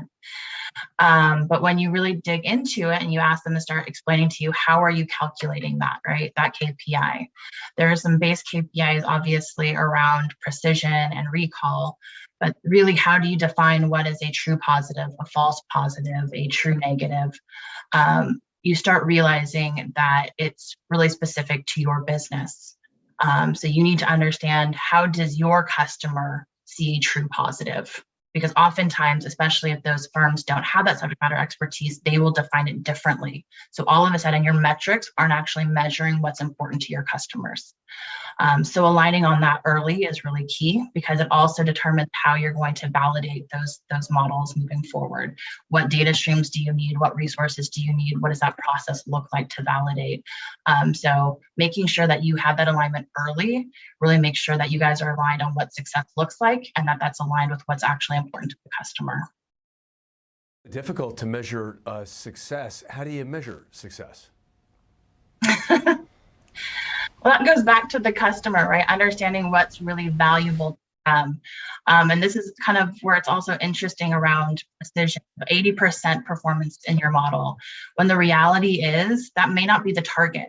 Kind of to what Asha's point was, if you get stuck in this mindset that you're trying to create 100% solution, oftentimes you miss the mark and you spend a lot of time and resources going the wrong direction. Oftentimes a customer may tell you that the reality is, if you can truly predict this issue is going to happen to me 50% of the time, the value of that 50% or the cost of that 50% is really valuable to me. I don't need you to get to 80 or 100%. And so again, it's talking to your customers to understand what's of value to them. So that way you're not trying to spend all the energy and time getting to 80 or 100 when really 50 is the mark. Thanks, Michael. Hey, Asha, back over to you. When you think about aligning business strategy to data strategy, how critical is it to align business strategy to AI strategy, and how does it work? Which comes first? So I think the very important thing is knowing what problem you're solving. You know, everything comes after. What data do you collect? Does AI apply or not? It's really the afterthought. The first thing is, what is really business needs are. And you don't want to develop technology for the sake of the technology, and you don't want to apply AI for the sake of applying the AI. So really, truly, the technology leader today cannot just sit in the cubicle and code all day long. They need to come out of their rooms and be able to, you know, even if it's virtual rooms now and not physical rooms, but you need to get out in the field and really understand what business problems we are trying to solve. Where can we create efficiencies, and where can we create the either increase in productivity or increase in revenue or launch new product line. And a lot of times engineers and the data scientists and data engineers are really so fascinated by their models and happy with that, 80% accuracy, that they forget really why they're developing that model. Actually, they get so excited that they develop all these models and they have a library of models, but they don't realize how that can be applied to a business problem. One of my clients, a healthcare organization, had a really great practice. Their head of data analytics used to have all their engineers sit in the surgical room. They used to go, because they were developing the solution and they wanted their engineers to actually experience the delay in surgery. They wanted to really have their engineers understand where the loss of productivity was, and how can being an engineer, you're going to develop models, but do you really understand what the business problem is and how it's causing unease for the patient population? And so how do I as a healthcare provider can create that efficiency, not just dictating and handing over my business requirement documents to the engineers, but really having them sit in the field and experience what's happening. And the results are a lot better when the engineers get involved in the business issues and really truly understand the business problem. And then when they go back and code, it's completely a different way of coding, and the productivity increases. Hey, a little bit about your organization, WLDA, and your mission and passion there. What is that? So, I've been a veteran in, I'm a computer science engineer, undergrad and grad, and I was a programmer, built some tech companies. And during the pandemic, I think it was such a great time to reflect on your impact. You think about, as an engineer, you build these applications and you solve this large organization's infrastructure problem or data problem or application problem. And then during the time of pandemic, I was reflecting on what kind of impact we as engineers are leaving behind. And one of the presentation I was talking about, only 12% of women are coding these algorithms. And guess what? We live in the digital world, from Web3 to NFTs to metaverse to crypto. We are really going all digital, and only 12% of women are coding algorithms. And it may be 15%, 12%, 17%, but the point is that if we don't have diversity in thoughts, especially in the world of AI, it's going to be a difficult world to live in. And so the whole intention was to bring senior leaders to become members. And these members who become members, and I'm very proud to say Michael said yes to the cause and became a member. And we have 30% male allies. We say it's not just a mission for women, it's a mission for men too. And the male leaders need to come join this cause. So our members commit to making a difference in their organization. So when you become a member of WILDA, Women Leaders in Data and AI, and you can find us on wilda.tech. And if you become a member of the organization, you commit to creating a change within your organization. And we focus on each member. So we make sure that we have these mastermind circles, they all come together. So not only that they are going to pay forward, they also pay forward in their peer group. So each member pays forward by coming every month to making sure the women who've gotten there and the men who've gotten there, they are secure and they can make sure that their community is secure, and we're building our future together and making sure that we have parity and equity in the world. Great stuff, Asha. Thank you so much. Great work. Thank you for having me, and thank you for partnering with us, Hunter. Yeah, it's a lot of fun. I'm enjoying it very much. Thanks. Hey, Manav, kind of closing statements, thoughts on your leadership style and the importance of AI, and what an interesting journey you are as Chief Data and Analytics Officer. Yeah, Hunter. So just to wrap up, I think we're living in a tremendously exciting time. And Asha, the work that you're doing is extremely important. We do need that diversity. We do need, everyone kind of pitching in, because we've seen examples of bias in algorithms come about because people they've all been thinking the same way. So we're at that threshold of doing some revolutionary work, but we need extremely engaged participation from all parts of society to be able to deliver on that promise. So it is a real problem that we don't have that participation yet. And it's a systemic problem. We need to kind of look at education systems so that we can bring in people from a whole diverse set of backgrounds. There's just a tremendous amount of work to be done. So when people are concerned about, will I lose my job? There are tremendous opportunities, but it's a set of opportunities that require people to step up, be able to learn new things, be able to adapt to new environments. The promise is there. We just need to kind of step up and deliver on it. Great stuff, Manav. Thanks for coming on the program. Great to see you as well. Can't wait to see you in person. Hey, Dax, you're up. Closing comment? So, and this is an absolute key area for all businesses. And as you say, Hunter, this is, in terms of focal areas, something that's talked about in the boardroom, both in terms of the analytics that's utilised, linking that with the business strategy, but that encouragement of diversity is absolutely essential. And I think the work that is being put into the industry and Ash's work and more broadly, that's absolutely fantastic. And I would wholeheartedly encourage it. I do focus a lot on neurodiversity. And this is, the sort of next wave of thought really around all of this. The leading edge organisations are looking, this idea of agnostic of origin.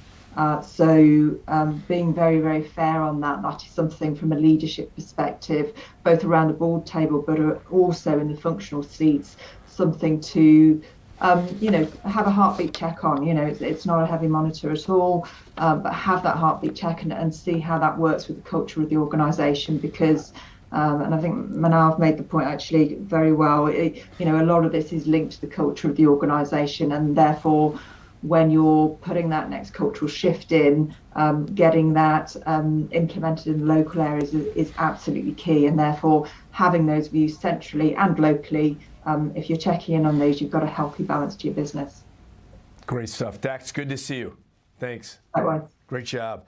And then finally, Michael, final closing comment, closing words. Yes, I would have to agree with Dax in the sentiment that this is going to be a critical pillar for organizations moving forward to stay relevant and to grow into the digital future. And I think, as all of the participants have mentioned, this is something that will have to be done hand in hand with the technology side of your organization as well as your business. It's nothing that either one of them can do in a silo, and it's something that they need to move forward together in co-creating these solutions to be as successful as possible. And then I think to the previous speaker's point, this is a very exciting space to be in, and it's moving very quickly. So just be bold and don't be afraid to fail, because there's going to be a lot of failure in this space. And that's something that you kind of have to just go in knowing, but fail fast and move fast with your customers. And that's really how you're going to build solutions that are successful. Great stuff. Great stuff. Exceptional panel. Thanks so much, Manav, Asha, Michael, and Dax. Really appreciate your valuable insights and thoughts. Thank you for your time and being part of today's Digital Summit. Thank you. Thank you. Awesome. Yeah. Hey, next up, we have tackling the AI talent shortage. Our panelists include Michael Frankel, founder and managing partner of Trajectory Capital Partners. Michael and I have known each other for a long time. We have Quint McGrath, board advisor and council member, former senior managing director at Deloitte and chair of Rethink Everything Sim Tampa Bay, and Jeff Wall, the co-founder and chairman of Scenero. Gentlemen, welcome to our closing panel. If you could turn your cameras on now, that would be super. Yep, I think we're there. We are here. There we go. Thank you. Truly a global summit here, folks. So who's up first? Tackling the AI talent shortage. Michael, you want to jump in first? A little context, background. You have an amazing career and amazing CV. Yeah, so I think this is an incredibly timely conversation because two things are happening right now in this moment simultaneously, which is that AI is, as we've seen throughout the day in this conversation, AI is hyper accelerating the use of AI, companies trying to figure out how they're going to apply AI, where they're going to use it to automate processes, all that's happening. And at the same time, we're in a moment in time where technology talent of any sort is incredibly hard to acquire, train, and retain. And so I think, you sort of have this terrible, challenging convergence where just as something becomes a massive priority for a whole bunch of companies, and they're trying to figure it out. And the key to figuring it out and executing is talent. We're in an incredibly tight talent market, and a particularly tight talent market for a skill set that didn't exist, 20 years ago, 15 years ago. So I think it's a fascinating topic, and I think, we'll see what Quentin and Jeff have to say, but I think companies are going to have to get very creative if they want to actually move forward with all the different initiatives that have been discussed in earlier panels, right? Because I think right now, one of the biggest limiting factors, if not the biggest, is not technology, it's human skill set. What kind of skills do you think people are looking for? Well, in my view, and I'm curious if the other panelists agree, my view is that everyone's looking for people who know how to build AI, data scientists, people who know how to code AI.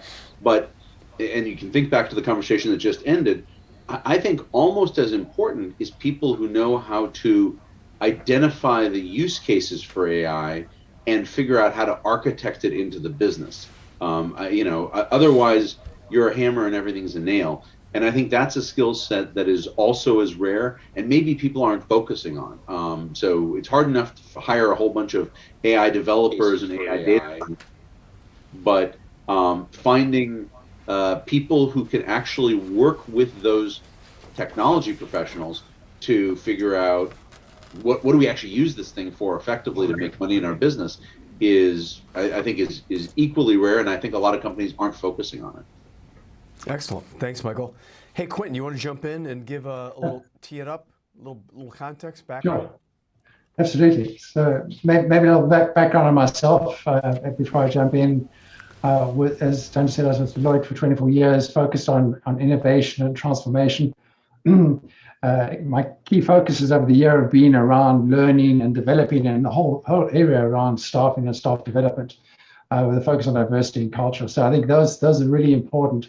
I'm currently busy. I had the opportunity to retire from Deloitte and do my doctoral studies on AI ethics. And so right in the middle of all this complexity about what's happening and the demands that organizations have.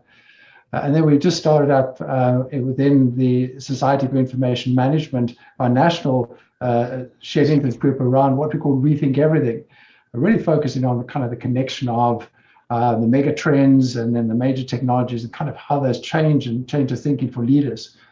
And so really this plays very nicely into this whole focus of, so thinking about AI and the AI skills, and I thought O'Reilly's report was spot on, Hunter, that we had the quote in the agenda, and really focused on this is becoming, the whole AI skills is becoming the major barrier for AI adoption.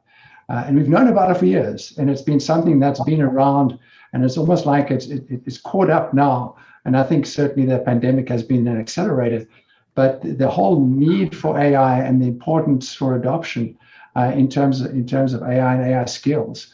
And so there's this huge demand that's growing. Businesses are saying, hey, I need this, and I need this desperately.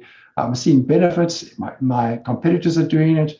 Now I need it. And they're looking inside the organization and often finding themselves short in terms of critical skills. And I agree with Michael. There's the kind of the cornerstone skills of AI and machine learning and data science and those types of things.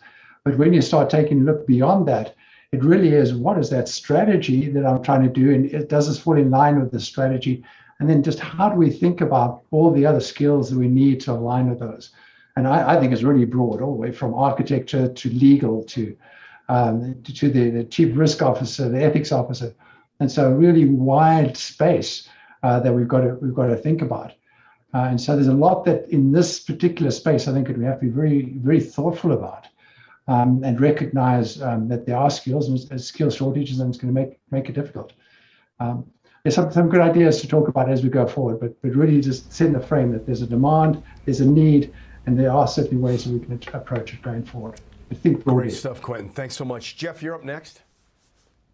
Well, thank you so much for having me. Just some more on my background. I've started 7 technology companies, sold most of them, one to Salesforce, the last one to ADP.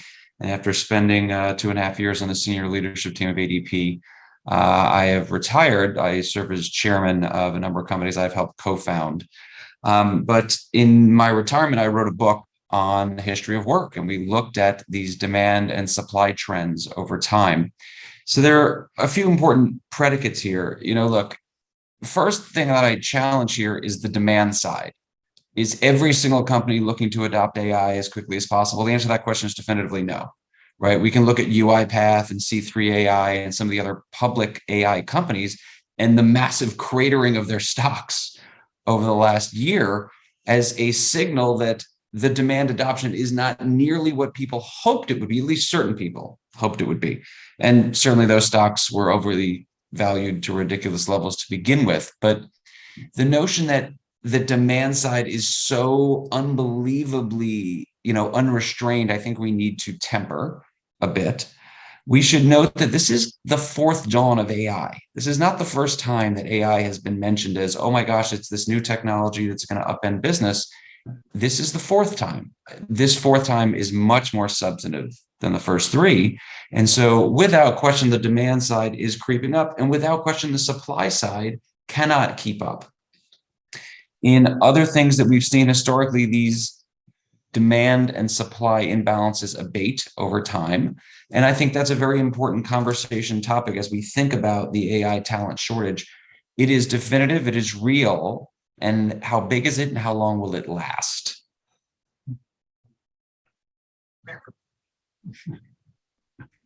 Well, I will say this, it is not as big as, people will say, but The Economist has a great quote on this, as it has a great quote on most things, which is, we tend to romanticize how work was. We tend to fret about how work is, and we tend to freak out about how work will become, even though historically work gets better and safer and more lucrative and more productive almost every single year over the last 200.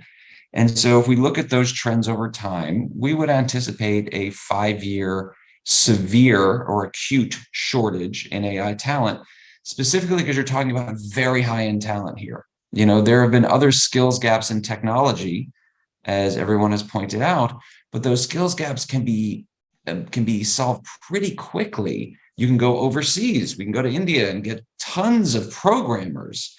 But those of us that have engaged overseas programmers, and I don't mean to malign an entire country here, but they're very good at low-end skills. And as you start to go up the stack, it is more difficult to find those engineers, whether that's in the United States or globally. So when you talk about a very high-end skill set like data science, like machine learning, like AI, you are talking about at least 5-year gap for people with base skills to be able to upskill into those higher skills. So I would anticipate this going on for some time, but we should be clear about the numbers. We're talking about a skills gap of 50, 60,000 engineers. We're not talking about millions of people here.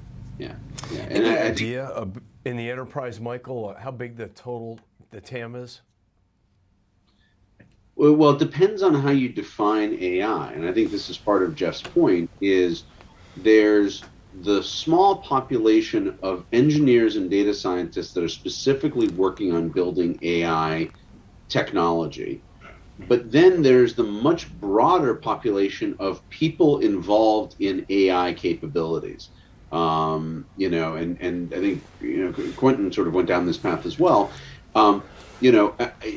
Saying, AI is a thing is sort of like saying digitization is a thing, right? Digitization touches the entire organization, and only a small percentage of the people doing digitization are actually building technology to convert stuff into digital records or into cloud-based infrastructure. A lot of the people are building the business processes, the solutions, the data sets, the value prop for the client, the delivery to the client, all that kind of stuff that is wrapped around any new technology. What I will say is, if we flash forward 10 years, do I think that a very large chunk of most industries' internal processes is going to have an AI component? Absolutely. Just like I think a lot of their processes are going to sit on the cloud, just like I think a lot of their processes are going to involve, robotic process automation. I think it's just the evolution of a fairly broad and generic technology. Now, I'll make one caveat here, which is I'm defining AI in a very broad way in my mind, which is any kind of automation of decision making and processes. So if we're talking about, human emulation technologies driven by quantum computing, I think that's much further in the distance. But if we're saying basically we're going to create a technology that does things that humans used to do, and we broadly call that AI, I think the TAM is, the TAM is best measured as a percentage of our economy. It's a massive number. But I think that's different than the talent gap that we're talking about, to Jeff's point, because in a sense, the way I think about talent in AI is there are AI specialists who are technologists, data scientists, whose entire life is AI specifically. And that's the population that Jeff was talking about.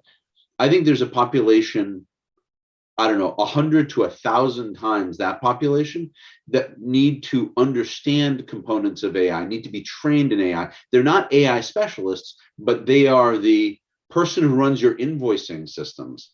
And they need to understand AI as part of their invoicing process, or as part of your customer delivery, or as part of your database systems, or as part of your marketing.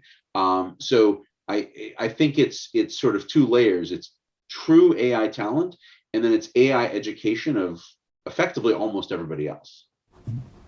Great stuff. So if I could jump in to Michael's great point here, what is AI, right? And if we are talking about the automation of highly repetitive tasks within a job function, it's a very, very broad mandate. And that is basically the definition of an industrial revolution, which is why many people would call AI and robotics the fourth industrial revolution. Certainly our friends at the World Economic Forum will call it that. So if we look at how past industrial revolutions have played out, it gives us a little bit of an insight into how long a talent shortage like this may last. But let me dial back even further to another point that Michael made, which is what are the foundations that are required for AI to be successful? And there are three, right? There is a huge amount of data. And certainly we can't hear any company talk about their earnings or any other public statement without talking about the data lakes that they're building. It requires computing power. And certainly with the cloud, we now have a variable computing structure that allows for massive computing power on demand. And then there are algorithms. All right. And this is the work that I think about when I think about advanced AI engineers, not the AP processor that needs to now figure out which of her or his tasks are repetitive high volume tasks. Then a UiPath, a C3 AI, or any of the numerous RPA companies, robotic process automation, come in and they help automate those tasks, hopefully freeing the human up to do more high value added tasks and hopefully not losing a number of jobs. But that is probably another discussion for another time. Yeah, and then I would then say as well, just taking a look at the approaches that one would then use in that situation. I think we're starting to see certainly the whole focus on the citizen developer approach. And so part of it is how do you then drive up the skills? And I agree with you, Jeff, that there's kind of the intense AI specialist, machine learning, data scientist, doctoral PhD, those types of people. But there are a lot of things that are happening now, and this is part, I think, of where we're going to help with the AI skills. Is we're starting to get these platforms that are enabling citizens developer and citizens data scientists, which then essentially takes away the load. So as long as you've got the foundation correct, where you've got the AI specialists and the architects and the security building that nice framework and guardrails, you're then feeding into that the ability then for the citizens developer to really be particularly focused on their particular task and activity. So that I think, and it's just one element. There are many other elements of AI, as we said, how you define, depending on how you define AI. But I do think that that's going to be one space where we'll start seeing a little bit of relief on the AI skills need, is that you can hand it off in a very structured way because of the platforms and because of the guardrails that are enabled in that platform. Yeah, and I'm going to open up a can of worms that I think Jeff is going to get very excited about. Sort of referring back to my namesake from the last panel, Michael, I think there's also an important difference between a company going, we should have AI, let's get some AI, versus stepping back and saying, okay, AI is a capability, it's a tool like any other. Where do we need it? And this is, I think, Jeff's point about not every company needs loads and loads of AI right now. But then the second one, which is where I think Jeff will get very excited, is there's a fundamental question about what talent sets you need to own yourself versus ones that you can use vendors for. And there are sort of, and this is the whole talent universe is opening up in the future of work, to quote my friend's book. There's layers to where that talent sits. Do you need those people in your organization? Do you need them as contingent workers that you bring in occasionally? Do you need a vendor like Quentin and my former employer who has a whole bunch of AI people and is going to do something for you? Do you need them to do it on a regular basis or just sporadically? And I think stepping back from, even the decision that we actually need AI versus it would just be fun to have AI, there's a whole separate question about where that talent needs to reside. Back to the topic at hand, you're tackling the AI talent shortage. It's part of it's recruiting and retaining people and finding people and being that talent magnet. So being viewed as someone has got great leadership but great followership, a model. Yeah. Well, that's the real question is, if you have a company that does something, they're a cheesemaker. They make fantastic cheese. And even if they determine that they actually need an AI capability, as opposed to just somebody thinks it's exciting to have an AI capability, are they going to have the brand to get top flight AI talent to join them? Or would they be better off having an outside vendor? Oh, sorry. If they determine that they need AI, are they going to be able to get that top talent that you mentioned, or Hunter, or would they end up with really mediocre talent? They'd be much better off sticking to being great cheesemakers and using an outside vendor to, deploy that AI talent. Right. Just to build on that, Hunter, without question, right? When you're talking about talent gaps, and they certainly show up in the economy from time to time over history, and they get exacerbated by these industrial revolutions, they get exacerbated by a host of things. And we can go dive deep into why there is such a talent gap in the United States right now, which has a lot to do with demographics and immigration and retirement more than things on the demand side. But to your point, whenever there is that talent gap, it's not that there aren't workers out there, there just aren't enough workers to go around. So how do you differentiate and become the employer of choice where the people are coming, right? And there are a host of things that companies can and should be doing to be an employer of choice. And we can spend as much time as you want talking about things like that. I wrote this wonderful piece with our friend Ariana Huffington on why every company needs a culture doc in order to articulate to potential employers, to potential employees, why they should come. And that becomes all the more important when you're talking about a talent shortage. If you are not an employer of choice, it doesn't really matter, how big the talent gap is. If there's a talent gap at all, people aren't coming to you, and that's a problem. Yeah. Well, and so that is something to be very, very mindful of. And to Michael's brilliant point about my book, because obviously anything Michael says about my book is a brilliant point. We do talk a lot about how do you go about solving any kind of talent gap using the entire continuum of talent available to you, including, very importantly, talent that is not on your W-2 payroll. So those are temps, those are freelancers, and how we can use the on-demand talent market to, in many ways, close that talent gap for people. But I certainly agree with Michael's last point that a cheesemaker should focus on making cheese. Yeah, and maybe just touch on the point both of you have made in terms of, and go back to Hunter's question around the leadership aspect and the importance of leadership at this particular point. And certainly part of the attractiveness of being an attractive employer is, are you doing stuff that's interesting? Just recently looked at a report in terms of how many times have people on their LinkedIn profiles over the last 5 years or so increased the visibility of AI or changed one of their skill sets to include AI. And just watch the number of people, certainly in India and the USA, are the leaders in terms of that. And just watching how people want that type of job. They're looking for that type of organization.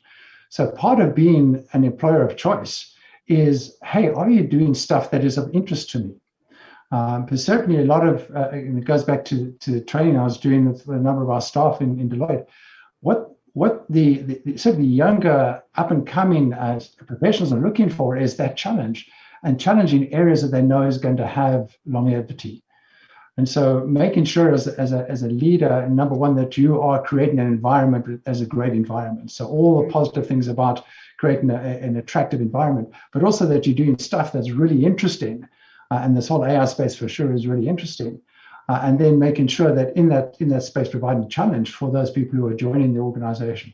So I think those three elements are really critical as well as we think about just the AI shortage, and also the attraction to your organization, and how do you make sure that your organization is probably better than others just because leadership is just at a top class, and that you lead in a way that's going to be attractive and drawing people to the organization. Yeah, well, I think you're absolutely right, Quentin. I take it a step further, which is, can you even do that if the majority of your organization is a different kind of business with a different kind of talent and a different culture? Can you create this sort of rebel force subculture within your organization that has a different work style, different compensation levels, different titles? And do you actually damage the rest of your organization doing it? You know, to continue my cheesemaker analogy, if I have 1,000 people making cheese and they, you know, it's more of a 9-to-5 culture, compensation is modest, things like that, and then I have 20 AI professionals and I'm paying them way more and I'm giving them cool titles and I'm giving them all the benefits that I need to create an environment that is where they would naturally go in a big tech company. Number one, can I do that? And number two, do I damage the rest of my business? And that always makes me ask the question, are you sure these people need to be part of your core business? And a lot of that depends on your long-term strategy. If your long-term strategy is we are going to become a technology business, then maybe you need to deal with that issue. But if the answer is no, we're a cheese-making business, but we want a little bit of AI, it is, I've seen a lot of companies, not necessarily with AI, but with any kind of new technology, struggle to create a mini capability within their organization. And not that I'm trying to pitch outsourcing and outsourcing vendors, but oftentimes they're much more efficient because, you know, as an example, our alma mater can hire 1,000 data scientists and create a culture that data scientists want to be in.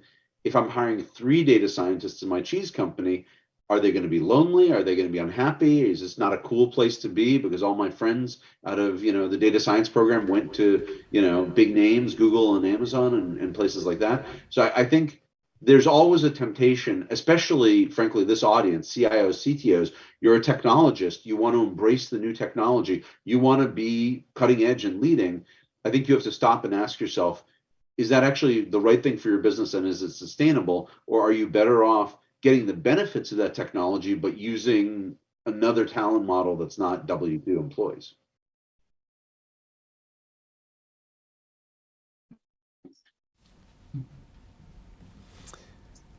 When you think of leadership ideals or ideas, what's new in leadership as it relates to this space?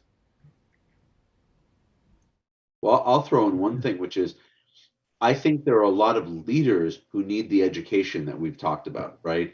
AI as a concept sounds very exciting. I think there are a lot of leaders that need to catch up in their technology literacy, not just about AI, but about a lot of these new technologies, so that they're not just making a choice, well, it's cool and everyone else seems to be doing it, but they understand it, not that they need to be developers, but they need to understand it well enough that they can actually make those decisions around strategically, does it belong in my organization? How do I use it? Things like that. That requires at least a base level of knowledge that I think a lot of leaders don't have.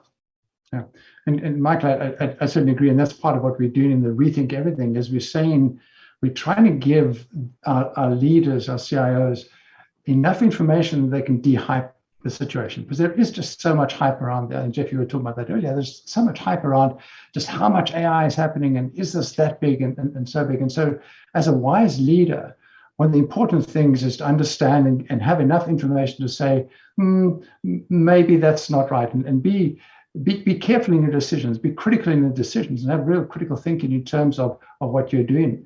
And then also, why am I doing it in my organization? Just because everyone else is out there supposedly doing it, is this really something that is of benefit for my organization, and why? And it really means that leaders have to flip a little bit to be, number one, a little bit circumspect, but also recognize that they have a huge role as AI is coming into the organization, of taking that leadership role as a business leader.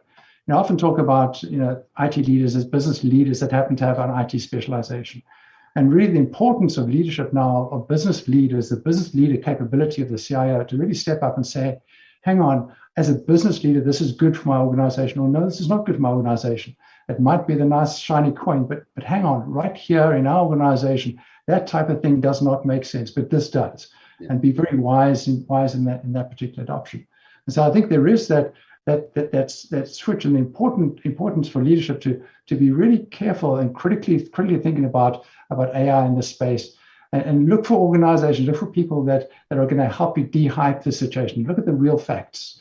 Is it 1 in 4 organizations, or is it higher than that, that are actually doing AI stuff? And just really having good, strong data, good, strong understanding of what is happening around you, and then applying what's best for your organization as a key business leader. I totally agree.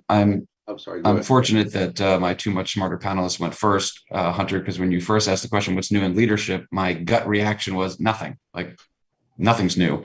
But now I got to put my labor historian hat on, and I would say the pandemic has had substantive changes, right? With the labor historian hat on, you would make the statement nothing's new, because nothing really ever is new in the world of work. Things move very slowly, very deliberately over time, except if there's some exogenous event, a war, a depression, a pandemic.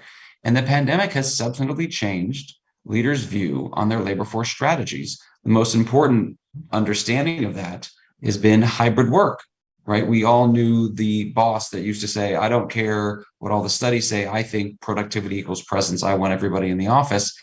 And that will not work when you're talking about incredibly high-end skill sets. They know that there's a supply and demand imbalance. They get to choose where they work, when they work, and how they work. And if you're going to have this antiquated mindset that I want everybody in the office, you will not get any AI talent or high-end tech talent. That's not going to happen. You're leaving yourself way behind. So there's been a substantive change in leadership on that front, where people understand and now embrace the hybrid workforce. And that is, I think, overall a very good thing. Yeah. Jeff, agreed. Good point. I want to throw in one thing on something that Quentin said, especially given the audience that we're talking to. I think it's not just, and I think you'll agree with me, it's not just that CIOs and CTOs need to educate themselves and then need to be the voice of business, right? What's the ROI from implementing AI for any particular area? I also think CIOs and CTOs are sort of at the crux of this education process, because they need to educate the rest of the management team. And oftentimes they are the recipients of that hype, general managers, division CEOs, CFOs, whoever else, saying, well, let's put AI on this, let's AIify this. And so I think their job is to proactively educate the rest of the management team, because they are the voice of expertise on technology, on what the AI strategy is, right? As opposed to being, my view would be a CIO that waits for a business leader to go, I want to apply AI here, is not an effective CIO, right? A CIO is not an order taker. A CIO should be proactively saying, AI is a new capability. Here's what it is. Let me explain it to you so you have a basic understanding. And then I'm going to take ownership, working with the rest of the organization to figure out where it belongs. Just like I own what we're going to put in the cloud, just like I own what we're going to digitize. So I think that the role of the CIO and CTO, not just in execution, but in education, can't be understated. Great panel. We've been hitting the drum pretty hard for now 26 months, leading courageously, leading boldly, leading passionately, leading authentically, wrapping Stephen M. Covey around the work we're doing here, a great friend, a great strategic partner, but really leaning in and saying the tech leader, facilitate, enable, or leading the reinvention of the customer journey, reinventing new business models, new go-to-markets, that frictionless new business model. actually the tech leader as the inventor. So I'll leave it at that. Final word. Quentin, you want to jump in? You're the future guy. Yeah, from my perspective, this is a really exciting space, and I'd encourage CIOs to really be careful to understand what's coming. There are multiple other mechanisms. We're starting to see AI developing AI. We're seeing many other tools beginning to come through organizations like DeepMind and OpenAI and so on. So keep an eye on those. Make sure that they don't catch you unawares. They're a little on the peripheral at this stage, but there are mechanisms that may well help you going forward.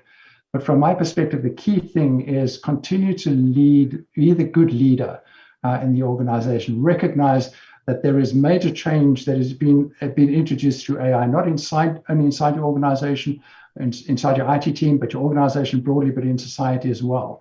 And just recognize your role as the IT leader as we introduce this new technology into the organization. We're the custodians as the CIOs and IT leaders. And make sure you bring along the whole mindset of how do you make sure you do good with AI and do good with what we actually bring into the organization. And along with that, bring the AI skills that are necessary. Thanks so much, Quentin. Michael, you want to jump in? Yeah, so I'll focus on the sort of talent acquisition question. And one thing I think is very important for CIOs and CTOs to think about is partnering with their talent organization and being very thoughtful about where that talent sits, not going to the default assumption that you need to hire all these bodies into your organization. And in fact, I would argue you should, to be disciplined about it, you should go with the following assumption. Unless you are a technology organization building AI solutions, some of the companies Jeff talked about, but with the exception of those people, I would start with the assumption that especially in this market environment, you should assume most of your AI talent should sit with vendors and with contingent sources, and only ones where you can really justify they absolutely have to be part of the organization should be inside. And the reason I say that is there's always a temptation to go towards the shiny new toy, but companies can't be all things to all people. And so you need to challenge yourself to say, before I go through the hard process of trying to recruit this kind of talent, bring them into the organization, deal with all the culture challenges, let me make sure that I really, really need to have them as permanent members of my team as opposed to these other sources. And working with your talent leader to figure that out is going to be really important. And if you are going to bring them in, again, working with your talent leader to figure out how do you deal with differences in culture, in compensation, in titling, in work from home rules, all that kind of stuff is going to be important, or you won't retain them. At which point you're actually more damaged than if you started with an outside vendor. Michael, Jeff, final word. All right. Well, first off, thank you so much, Hunter, to you and to my co-panelists and to everyone for joining us. But I'll say this: talent gaps generally exist for about 5 years in their acute phase, and we're in the acute phase right now for AI. Given that this is a high-end talent, it's not like you can just go to a coding boot camp and come out 6 months later ready to be an AI developer. I would expect this to last a little longer than a general talent gap lasts throughout history. In order to address that talent gap, I think the most important thing is to be an employer of choice. And we can talk about the hundreds of ways that people need to be an employer of choice. And the other way that you want to address this talent gap is to look through the hybrid workforce and the on-demand workforce for other talent sources that are outside your normal pathways. Jeff, Quentin, Michael, great job. Thank you so much. Great summit here, great digital summit.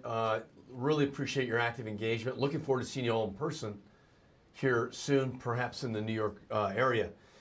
What a great summit, leveraging AI and the dynamic technologies to power the business. I think by everyone, a brilliant piece of thought leadership. Again, over 150 folks signed up. A whole bunch were here throughout the 2 hours. A big shout out to Sarah, Automation Anywhere and Globant. When they reach out to you, please take a meeting, 20-minute meeting, and learn more about their unique services, products, and solutions. Until next time, either digitally or in person, stay with HMG Strategy and stay with Hunter.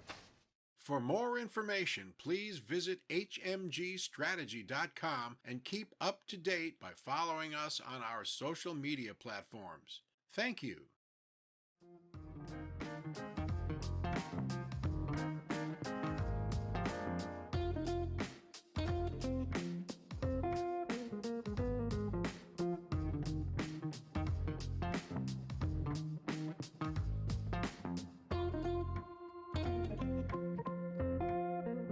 This has been a presentation of HMG Live.